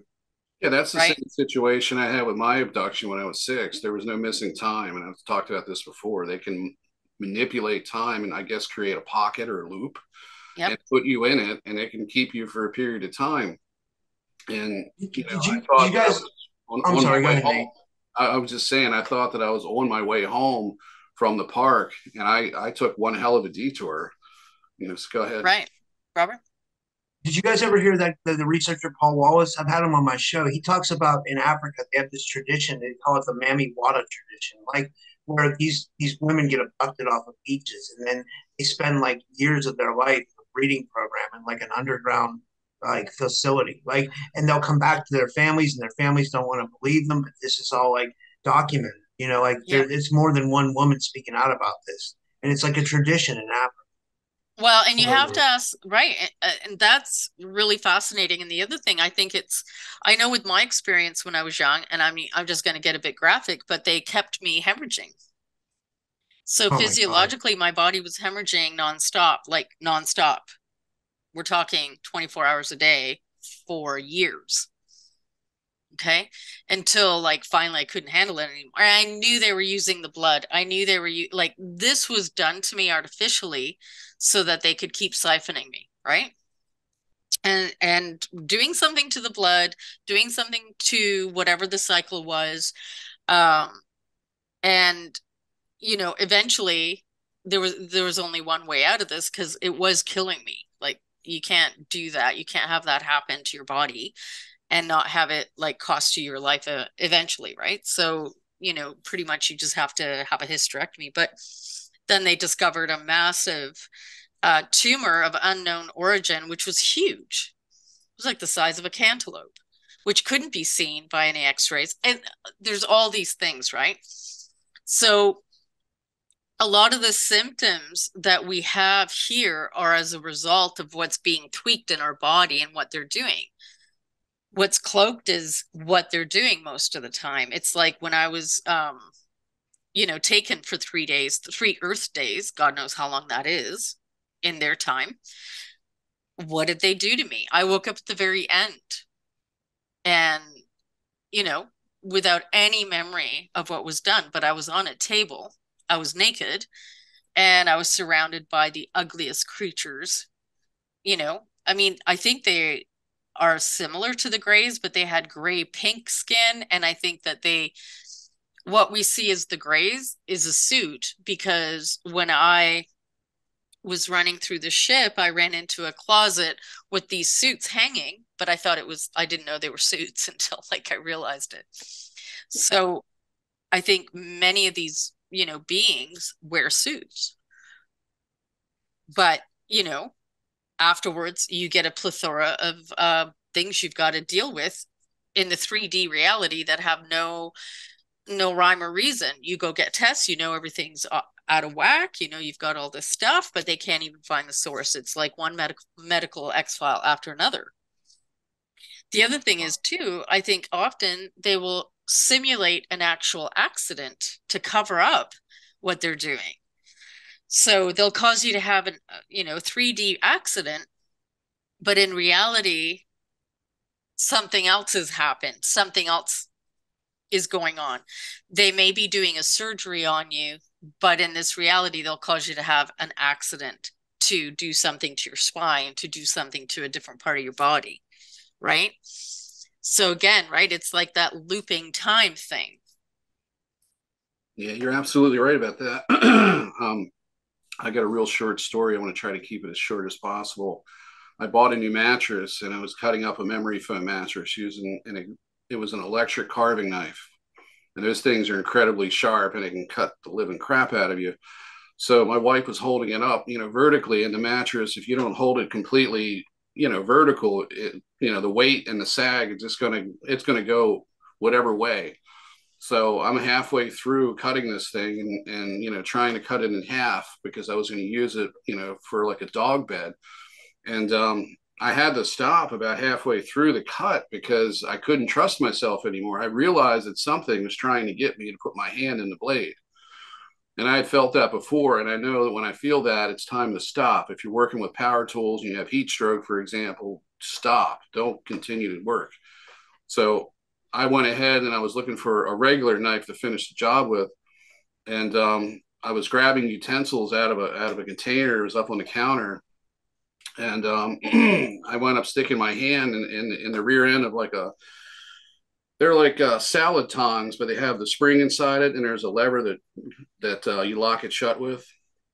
And for some reason, this thing, whatever it was, made me stick my finger in the end of it twice and let the spring go where it you know crushed the tip of my finger. It happened twice, and then as soon as it happened, I saw this massive energy pass before me in the kitchen, and it looked like heat coming off of a pavement. It was a distortion, and it gave me a psychic impression. It said, "I'm done with you now. I'm going to go and make your wife miserable." And I knew that it was going to affect her mood. So I came back in with a knife and safely cut it with my finger throbbing, and we got done. And then she sat at the table and just let out this big sigh. And because I saw it go into the living room after her, and I said, "What's the matter?" She goes, "I just feel really grouchy all of a sudden." Of course, I couldn't say, "Hey, he just got AI'd there." That was some sort of AI entity. Wow. Yeah, so that was, and that could happen. They could cause like severe accidents, car accidents, anything. I mean, when Mhm. you're under, when you got the target on your back, anything's possible. And they will go, They can ruin relationships. Then is that what you're saying? Because that Oh oh seems like yeah. hell, what's going on they, with me. yes, they ruined the relationship between my wife and I over a long period of time. And of course, all of the things that happened to me and the results of it, how I behaved and how I was unable to work for periods of time and sick and just mysteriously ill all the time, to where people around me would say, you know, it's got to be in your head. I can't believe one person would have this many problems. And then they start getting to those people. I've had had a situation where I've been pulled over. I should have went to jail for what was in the car. I was drinking and stuff, and the police just like, you know, here's your beer bottle back, and on your way with a, you know, with a warning. And it's just like, and I had, you know, somebody sitting next to me saying, did that just happen? I'm like, yeah, it did. Let's get out of here. But I've seen them affect people positively and negatively when it was for the purpose of maintaining me and keeping me in the program so that I could be kind of held as like a placeholder, like a petri dish for a soul culture. Then they were all happy and, you know, willing to help me get out of trouble and stay out of trouble. I even had help with my nerve pain and my spine for a good long period of time, where they would just kind of hit me with energy and I'd feel it go down my spine, and then, you know, the pain would go away. And then there was a point where I knew that it stopped, and that's when they really hit me with it. 3 spine surgeries later, I'm out, actually 4. I had 4 spine surgeries since they stopped, you know, with the psychic pain management. But it's all, everything they do for you is self-serving. It's there to, you know, to control you, to either suck you in or just preserve you for whatever they have, you know, in store for you a few years, you know, down the road. But yeah, they can do all of this stuff to you. And like I said, they've wrecked my body, and they're doing it to a lot of other people, and they're destroying people's lives and their minds as well. And Yeah, and it doesn't end with, like a lot of people think, you know, well, you know, when I die, I'm going to heaven. I'll be out of the situation. Once they hijacked you, they will continue to use you unless you've become of no use to them. And that's the sad part here. I do know that you can break free because you know, I Yeah. do know this.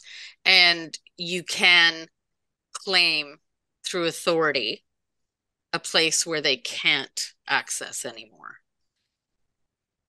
So they just don't want anybody to know how to do that. They want to keep you Right. so down that you don't have the energy to do that and to stand in that authority. Yeah, that's what they just tried to do with me the last 2 weeks. Yeah. Step in, lie to me, fool me, get me to go along with some ridiculous idea that I didn't Yep. want to do. And then a few days or like a week into it, um, you know, my emotional state's in shambles. So that's, yeah, she's exactly right. That's the goal. It's to Mhm. stop you from doing what you're here to do. And if you're not here to do anything, then they're here to experiment on you and see what they can do with you. And they will go to the weakest link. So yes, Robert, you know, they usually always destroy relationships and they get in to the weakest link. They'll use the weakest links around you. You know, I wondered why, like, I was acting the way I was, like, towards, like, my significant and, like, girlfriend or whatever you want to call her. And, like, and I wondered why she was acting certain ways. And then I wondered why things weren't working out when they seemed, like, so synchronistic and perfect, like, at the beginning. You know what I mean? And Yeah. I know relationships can fail, but something just didn't seem right recently.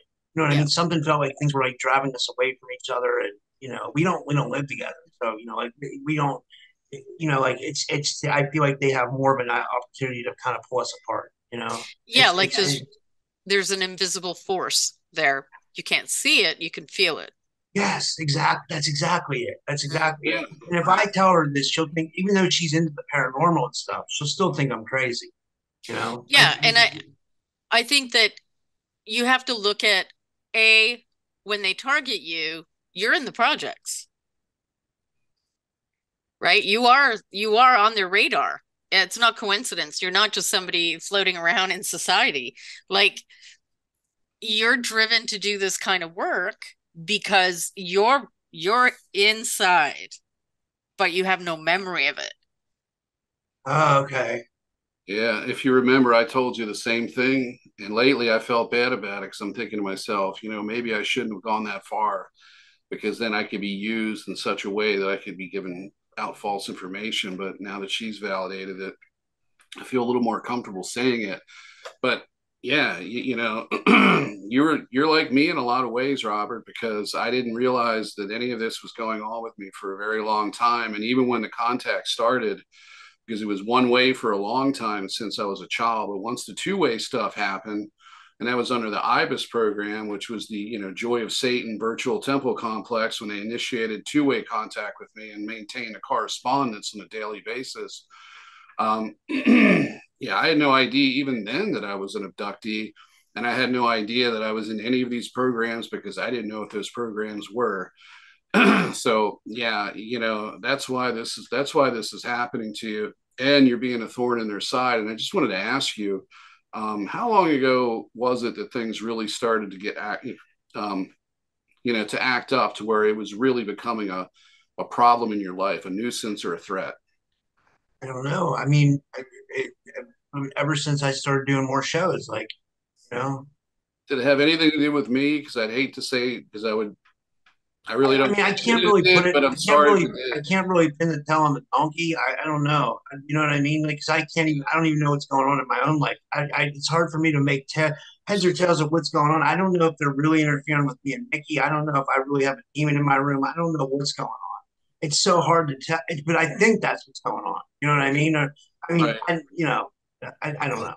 More often than not, when you start doing public videos and you start having a platform, that's you trying to actually break the programming and get out of it. And that's exactly what I did, thanks to you, because you were the first person to put me on. And I didn't realize that's actually what I was doing. At a subconscious level, I knew what I had to do, Mhm. but it wasn't until I was able to be seen on social media that I actually got any help at all. And it was kind of like I sort of outed them because I made them manifest themselves because I was doing something that they did not want me to do. And yeah, I mean, so what they did with me is they told me they wanted me to do it, so then they would sabotage me. The other thing that they did too is they gave me a speech impairment when I was a little boy, and that was told to me in my soul transference memory because they said you're going to have to take a handicap, and I'm like, well, how am I going to do all this? If I can't talk, and I knew that was going to be a speech impairment.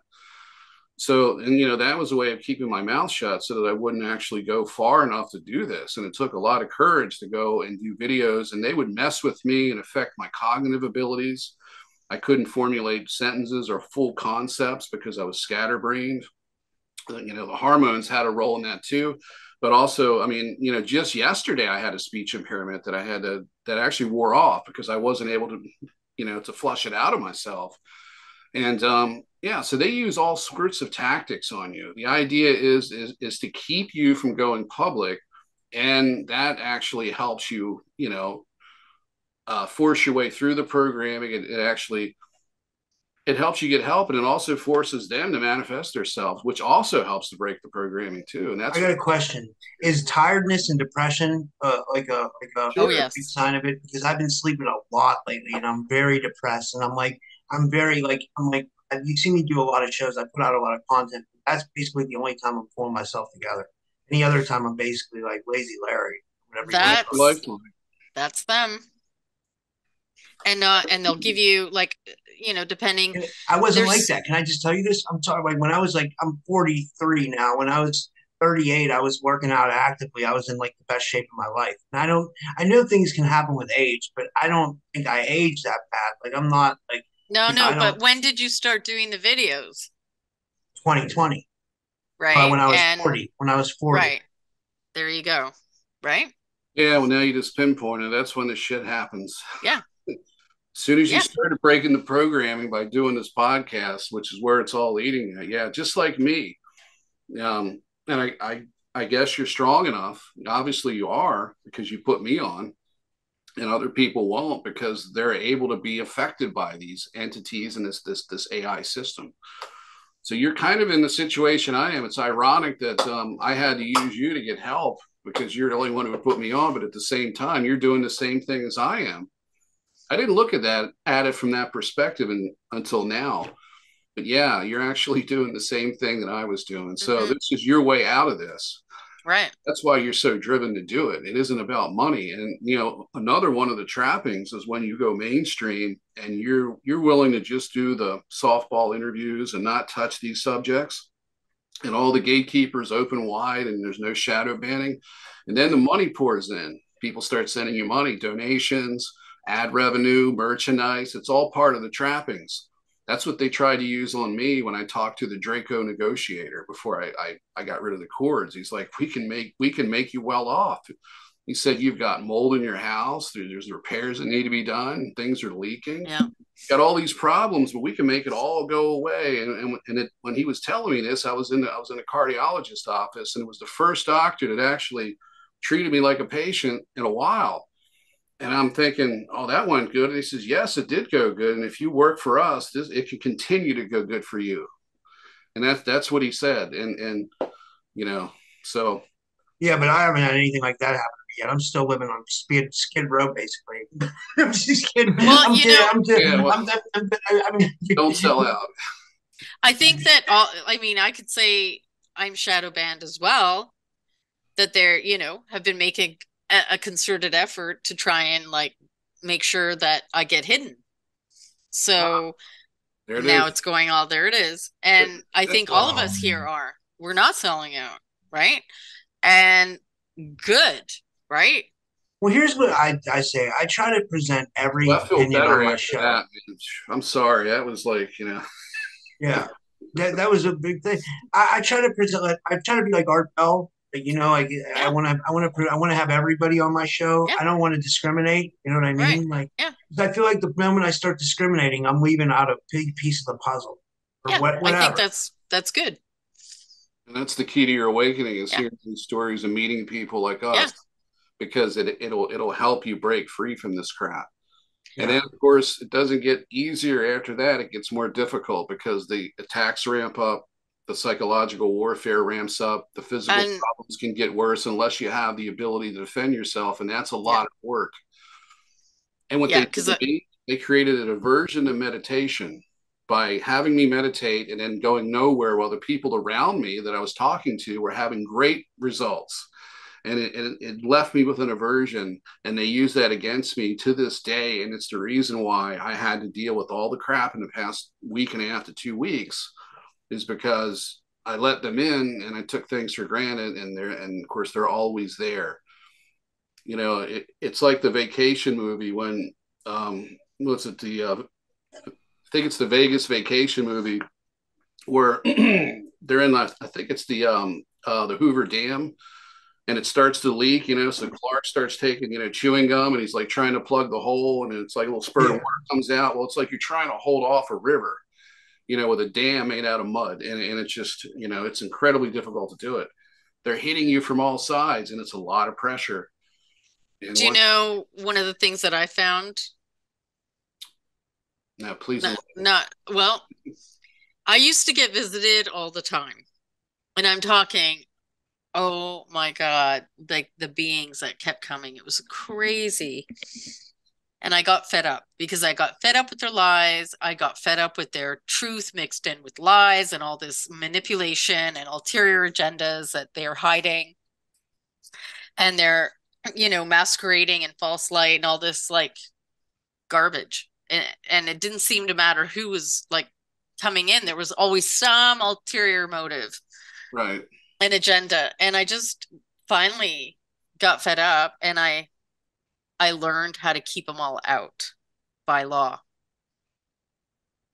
and not allow them in. And I'm telling you, as soon as I learned, that harassment stopped.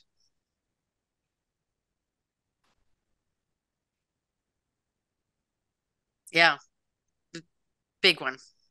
Yeah, that is huge, because I'd love to learn it. I'd love to, And, it was to a point where I had a medium from England reach out to me and say, oh, I've been told to come to you because there's these enlightened beings and they're trying to work with you, but you're not letting anybody in.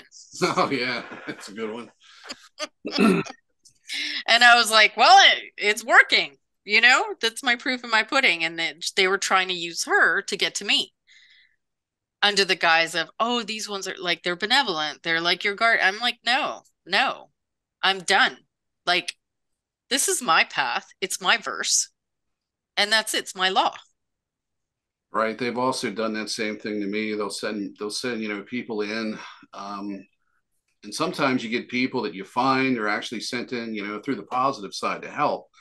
And you can completely relate to them and they understand what's going on. But then you have these other people that they use. I used to call it, well, I still call it subconscious psychic networking and programming. Right. They network us together and it isn't always for good reasons. Well, and you know what I would say? Look, if they're benevolent and they're divine, they can go through my father because trust me, it'll get back to me. Yeah. Now, when she says father, she means source consciousness for those new agey, for those who are more in tune to everything else, she's referring to the creator, which is God. Yeah. The real God. Right. Not the AI one. I had a friend of mine that they gave information to that he was trying to tell me that my higher self was trying to teach me a lesson and all this stuff. And I just said, well, okay, well, and this is when I was a little more aggressive and things were fresher and I hadn't been taken advantage of like I am now. And I just simply said, I said, well, if they want to talk to me, have them come and speak to me face to face and show their face and I'll deal with them. And I wasn't going to deal with them in a nice way, but a lot of times when I get confronted with this crap, they won't show their face. It's just a voice in my head. Mm-hmm. And it's like, well, when are you going to show yourself? Well, we'll get to that sooner or later. You need to go through some things first. And it's always this process and it's always this BS. And so I don't let anything, I'm not going to entertain an entity. I don't care what they say and who they say they're from. I'm not going to let them in. I'm not going to entertain it. I'm going to threaten anything that comes around me. And that's really where you got to start. You got to push these things out and not let them in. If the positive side is there and wants to connect with you, or God wants to connect with you, it's going to happen. It isn't going to happen through these mediaries, these AI angelic entities and these pagan gods that want to come into our lives and give us prophecy and all this other crap. So there's another thing too that I've seen with the anti-New Agers that I get frustrated with is they want you to believe that what they believe, which is all this is in a dream world and there's no government involvement in it, or some would like you to believe the government's responsible for all of it. I've heard both sides of it. A lot of these people are in there because they're selling services. Come, I'll do an energy clearing on you, but I can't see how they could really effectively clear the energy when they're not understanding what they're dealing with themselves. And they're being used as a tool to get people to think in different ways so that it's off track and it's not where you need to be focused on. And then you have the Satanism stuff. I mean, that's prevalent in seemingly every one of these programs. And that's there for one reason, to get you to separate from God and program you to have this aversion to it and have this anger inside of you. I can't tell you how many people, including myself, were in that Joy of Satan virtual temple complex who arrived on the scene thinking that God had abandoned them. And then here I am getting all this contact from these pagan gods. And they're here to help me. And they're really humanity's saviors. In fact, all they did was exploit and abuse us and set us up so that we couldn't wake up.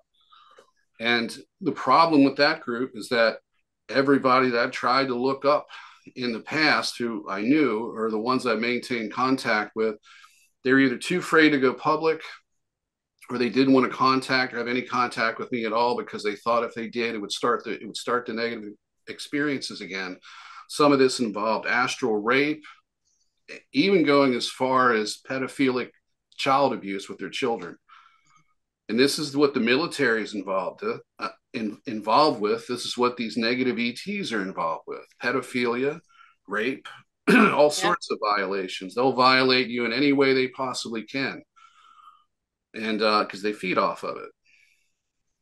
And definitely, Robert, headaches are very much directed from what they're aiming at you. There's some people that suffer from migraines, chronic migraines all the time, and they're MILABs, and they don't want them activating positively. They don't want them deprogramming themselves. They keep them, enduring these chronic migraines on a daily basis. They attach it to food allergies. They attach it to other things so that everything that they take in acts like it activates the migraine, right? And they'll never get out of it because their potential is so strong. So they really have to work hard to keep them down. Wow.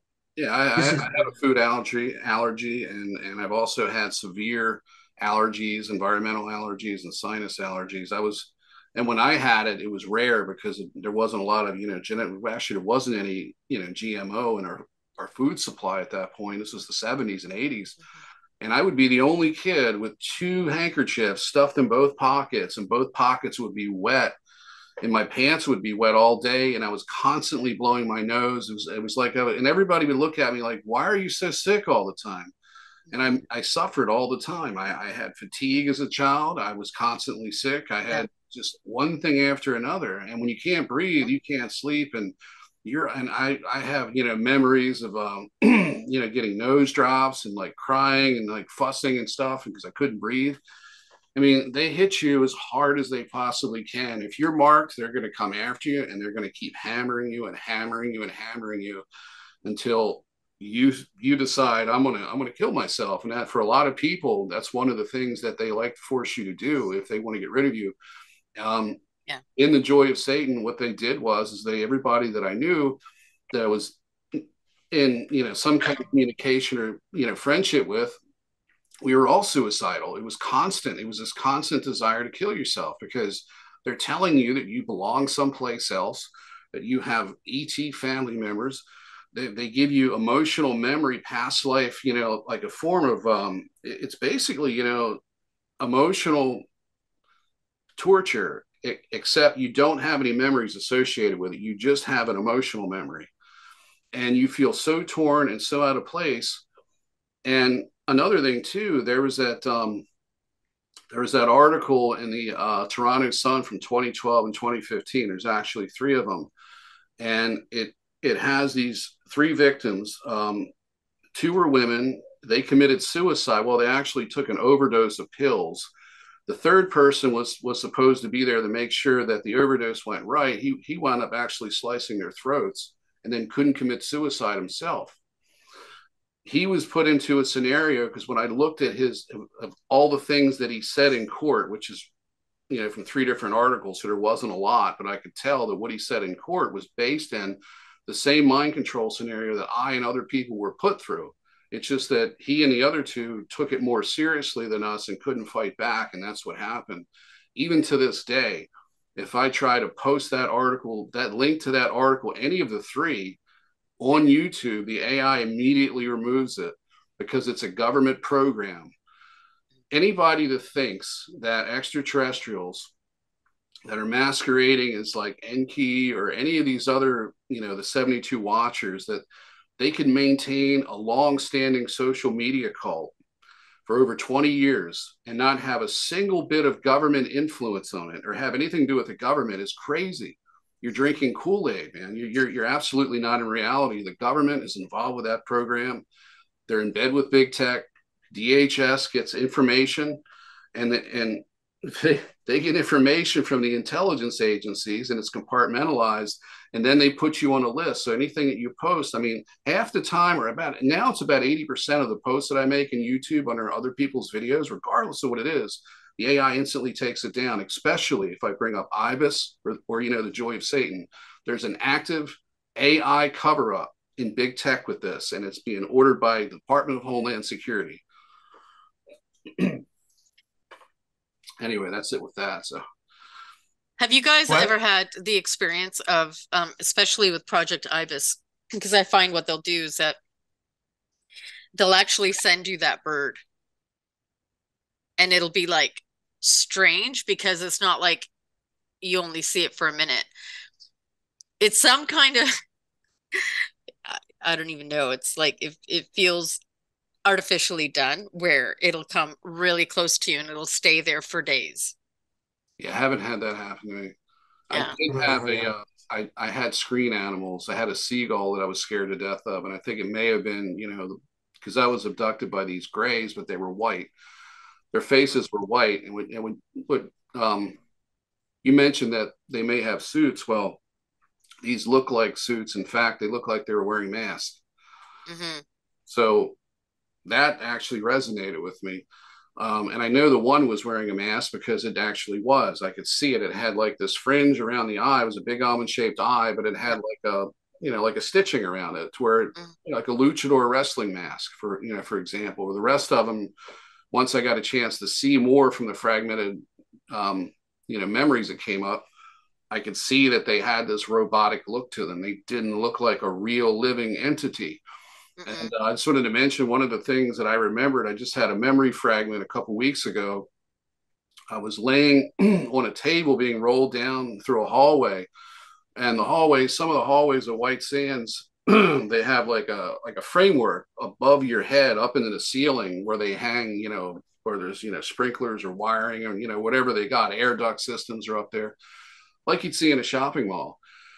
And I had some kind of membrane over top of me. I was laying down, and I had a triangular cut opening for my nose and my mouth, to breathe, and I could see out of it. And it almost felt like an oxygen mask combined with a blanket. But when I really got into thinking about it, it was some kind of a membrane, and it was there to keep me, from if I happened to snap out of it and I started to move, I wouldn't be able to move. I'd be underneath the membrane. But there was two humans pushing me. Actually, they were in the front of it. So, and all I could see, I could see their white lab coats, and I could see the ceiling, and I could see through the opening. And it was just a really short fragmented memory, but it was in a base. And it was probably during either I was an altar, but more than likely, because I don't know the context of it, I was likely a child at that point, and I was being abducted. And that was already at the base for whatever they're going to do to me. Right. Yeah. It starts, I mean, for many of us, it starts at birth. Yeah, exactly. And I can tell you that, for me, it started in a completely different lifetime. I've been going through this for two straight consecutive lifetimes in their custody, under their control, is what has come out of me. It's not the cognitive memory where I'm actually seeing things, but it's the knowing of it. It started in 1947, and that's when it started for me. And at 7 years old, I was abducted. They put me into these programs at 20, I think 27, which is 1974. When I was born, after they fragmented me and actually made, me who I am right now, they killed off that original version of me, and they keep a placeholder. It's like a petri dish, and they just keep taking, like little fragments out of the petri dish, and they keep, using it and recycling things. I don't know if any of the fragments go back to the higher self or what, but I know that I'm stuck here right now, so that's the situation. But I know that my alters are not in the programs anymore, because I was rendered completely unpredictable and actually useless to them, because my alters apparently were able to break the AI with the with the help of my higher self. Yeah. Very persistent, I will say that. Yeah. And I think, well, I know my mother, when I was growing up, used to be freaked out because she was always afraid that they were going to put her in a container. So, she used to just be very afraid. She was like, they're always watching, they're always there, and they can replace me at any time. I can be replaced, and then they're going to take me and put me in a container. Now, she just touched on something too that, I've heard a lot, and and that these things run in families because they put us in families with people that have already hijacked. It just makes sense that they do that, because then they have more control over you. Yeah. I've heard this with people that I've talked to in the last few months that have come forward after I started, to talk about this stuff, and it's been the same story over and over and over again. And that's why they say abductions run in families. Absolutely. And whatever that essence is that they want, it runs in the family. So it's lineages, right? Like they're tracking us through the lineage. They want whatever that is unique to that genome, to those strains, right? Those particular prime God codes. And The other thing which I wanted to mention is, when you were talking about the membrane, Yeah. one of the experiences I had were they had put a membrane over me, but it wasn't to control me, it was to give my body sustenance so it wouldn't die. Hmm. And I think it was because I was taken for a long time. And that was whatever that technology is, it's like keeping you alive. Wow. Yeah, because I remember in the experience that I remembered, I had actually just woken up at that moment that I looked straight up to the ceiling. It's very very short, but it just hit me. It wasn't like when you try to recall something, and I don't know about.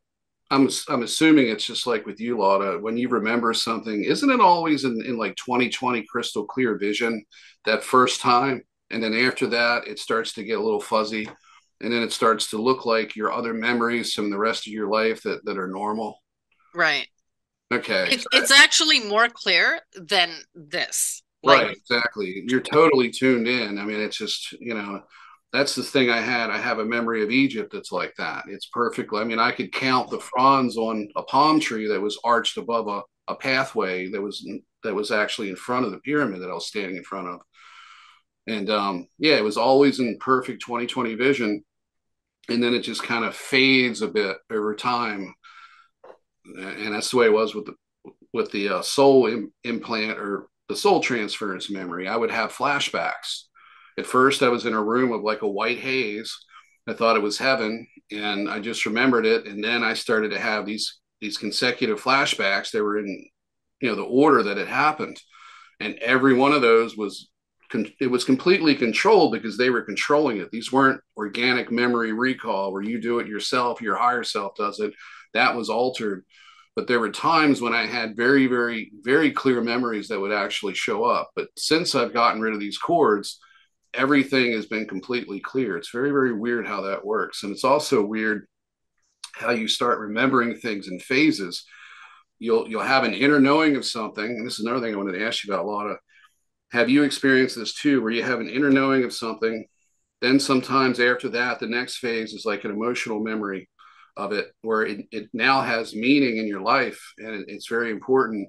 And there's emotions that are connected to whatever happened. And then you start getting the actual image of what happened, and the whole experience unfolds. Yeah, absolutely. And sometimes it can be not related to my own past experiences, but it can be related to, like, I'll give you an example. I had a communication with what I would call a fallen angel, fallen Nephilim that is being kept under the Vatican alive. And when this happened, I was 13. And it came in first, like there was a visual. And then suddenly I could feel the emotion. Mm. And it was the emotional connection that allowed me to, like, boom, it was right there. It just opened it right up.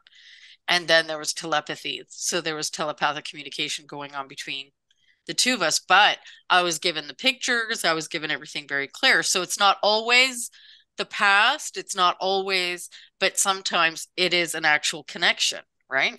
Right. That's fascinating.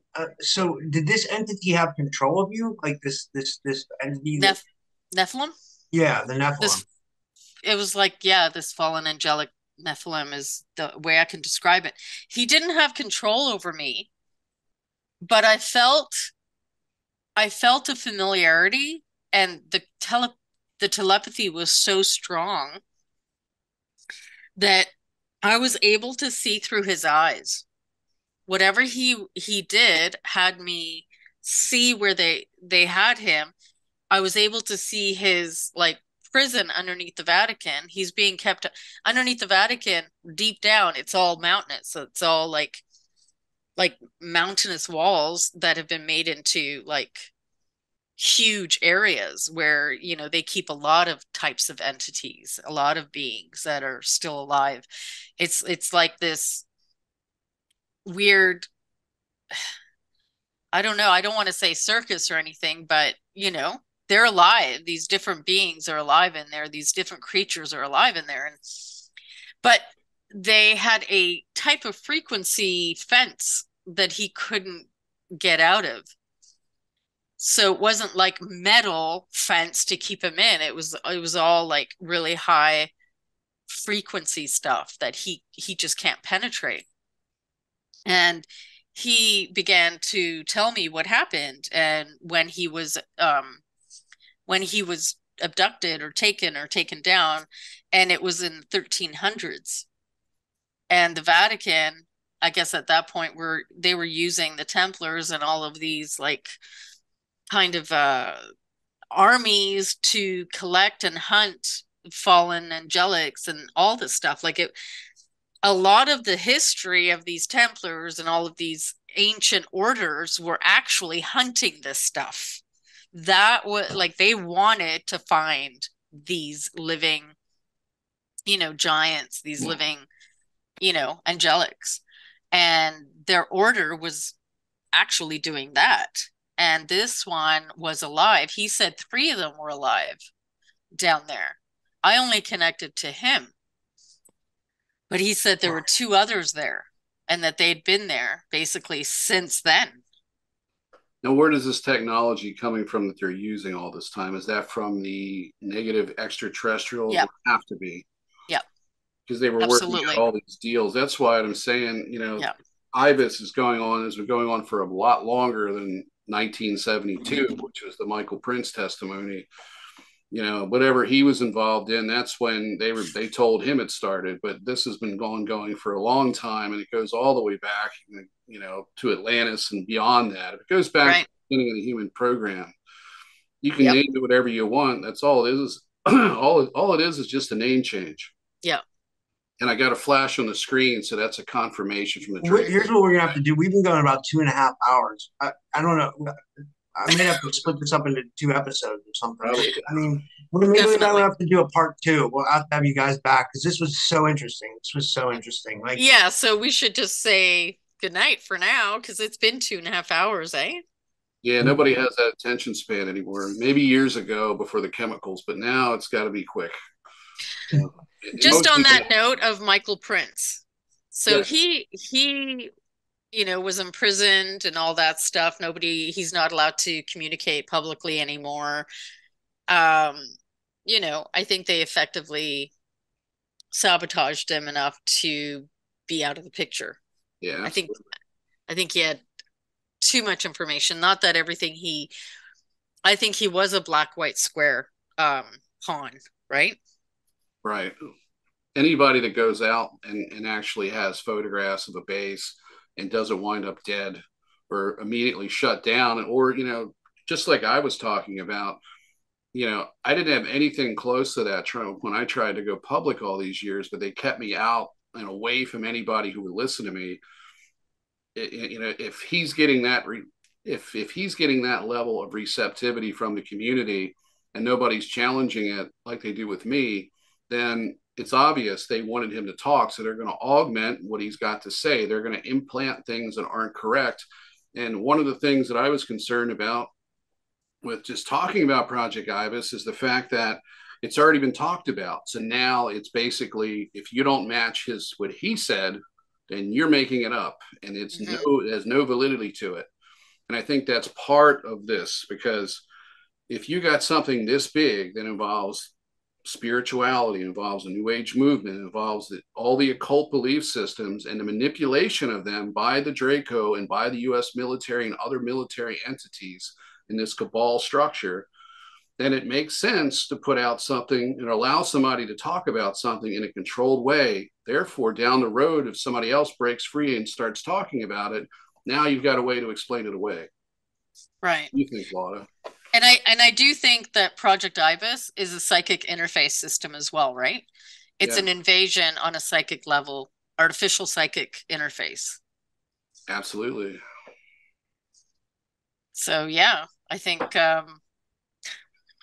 I got the 3 flashes, I think. It's like the 3 scratches of the Trinity. I think it was 2 or 3 there. So I think that, the Dracos gave us two very sharp clawed thumbs up. Robert, do you have any questions for us I before we don't have go? any questions. No, this was amazing. This was fascinating. This was Is really your fascinating. is your headache gone? A little bit. Yeah, I think the THC helped. I think it does, and I think a lot of this clearing helped more. I think that really helped. I really truly believe that. Yeah, I I'll So could keep thank you. I could I'll use the THC, and her coffee would be a good combination right now. I'll do another clearing after I go, like for you guys. Well, can you tell everybody where to find you, Lauda? And thank you so much. Yeah, my website is www.sovereignty. So sovereign, like sovereignty, and KI key. My YouTube Sovereign Key, everything Sovereign Key. You can pray like just yeah, you just put in Sovereign Key, you'll find me. And Nate, where can they find you? And thank you, Nate. Haujean Contactee. It's here on YouTube, and it's HAUJEAN, and then Contactee. And I'll send you a link and stuff so you can put it below, and you can add hers there too. Because we did a couple other interviews where I forgot to do that, and you didn't have anything to put up. And I know Do you're you super guys think this is busy. going to get taken down off What's YouTube? that? 'Cause I'm going to post it on Rumble and Rockfin and stuff. But like, because I'm on Rumble and Rockfin. But like, do you think this can go Yeah, on YouTube? I think it's gonna yeah, put it on YouTube, but don't be surprised if it gets taken down.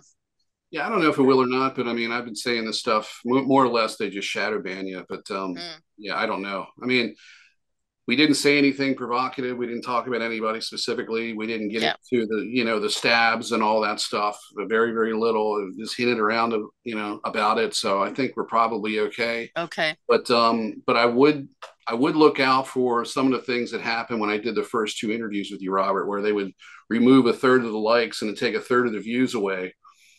Yeah. Oh, they do that to me all the time too. Yeah. Yeah.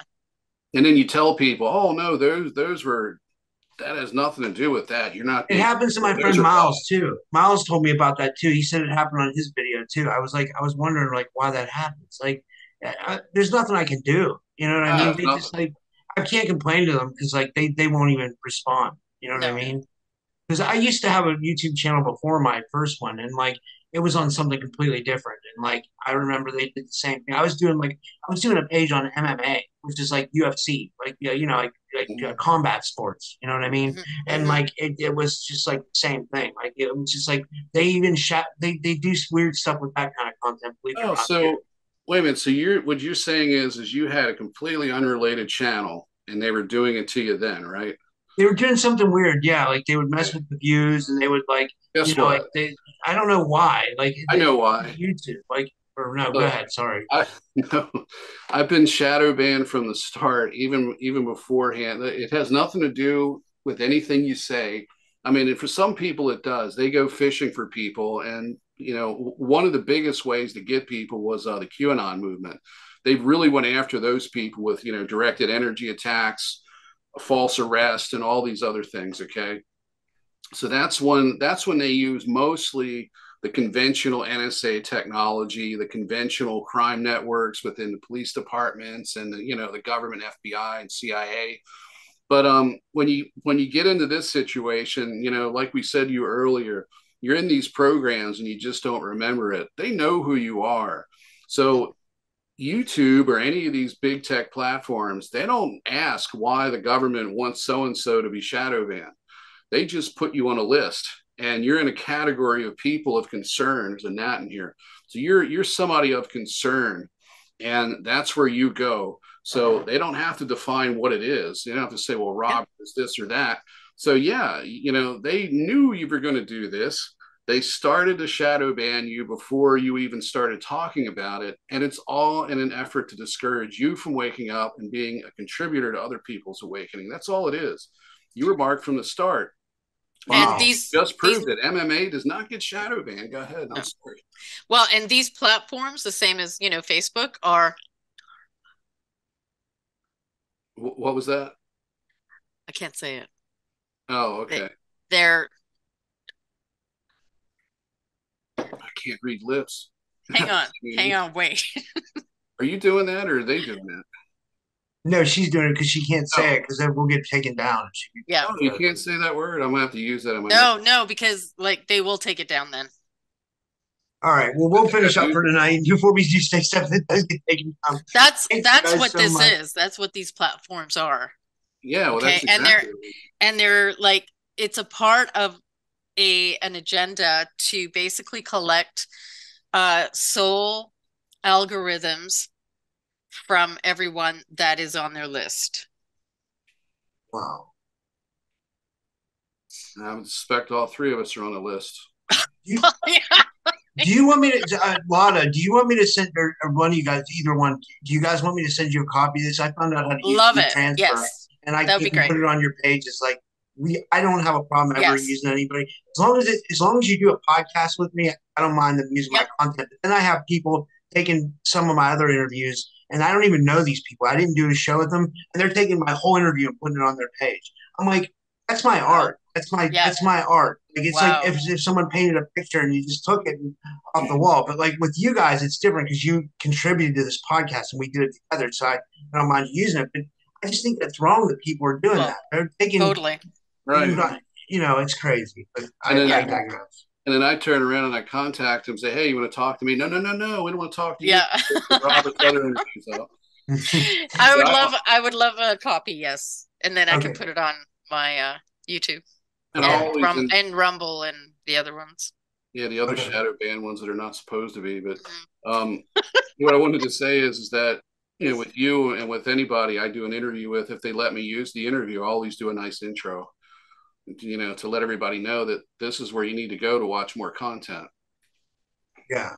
Thank you. That's nice. I can never get out and be heard by anybody because it's word of mouth with my channel. You actually have to share the link, and if they don't take the link down, then you can see it. I've actually had problems trying to share links lately, where actually, big tech intercepts the link and the link won't open, or if I send a link to somebody through YouTube, they can't. The link never shows up. Yeah. Well, it's because it's. Yeah, and it's big. Well, it's our friends. It's Uncle Sam. Uncle Sam. Yeah. Yep. Well, until next time, guys, and thank you very much. Have a good night.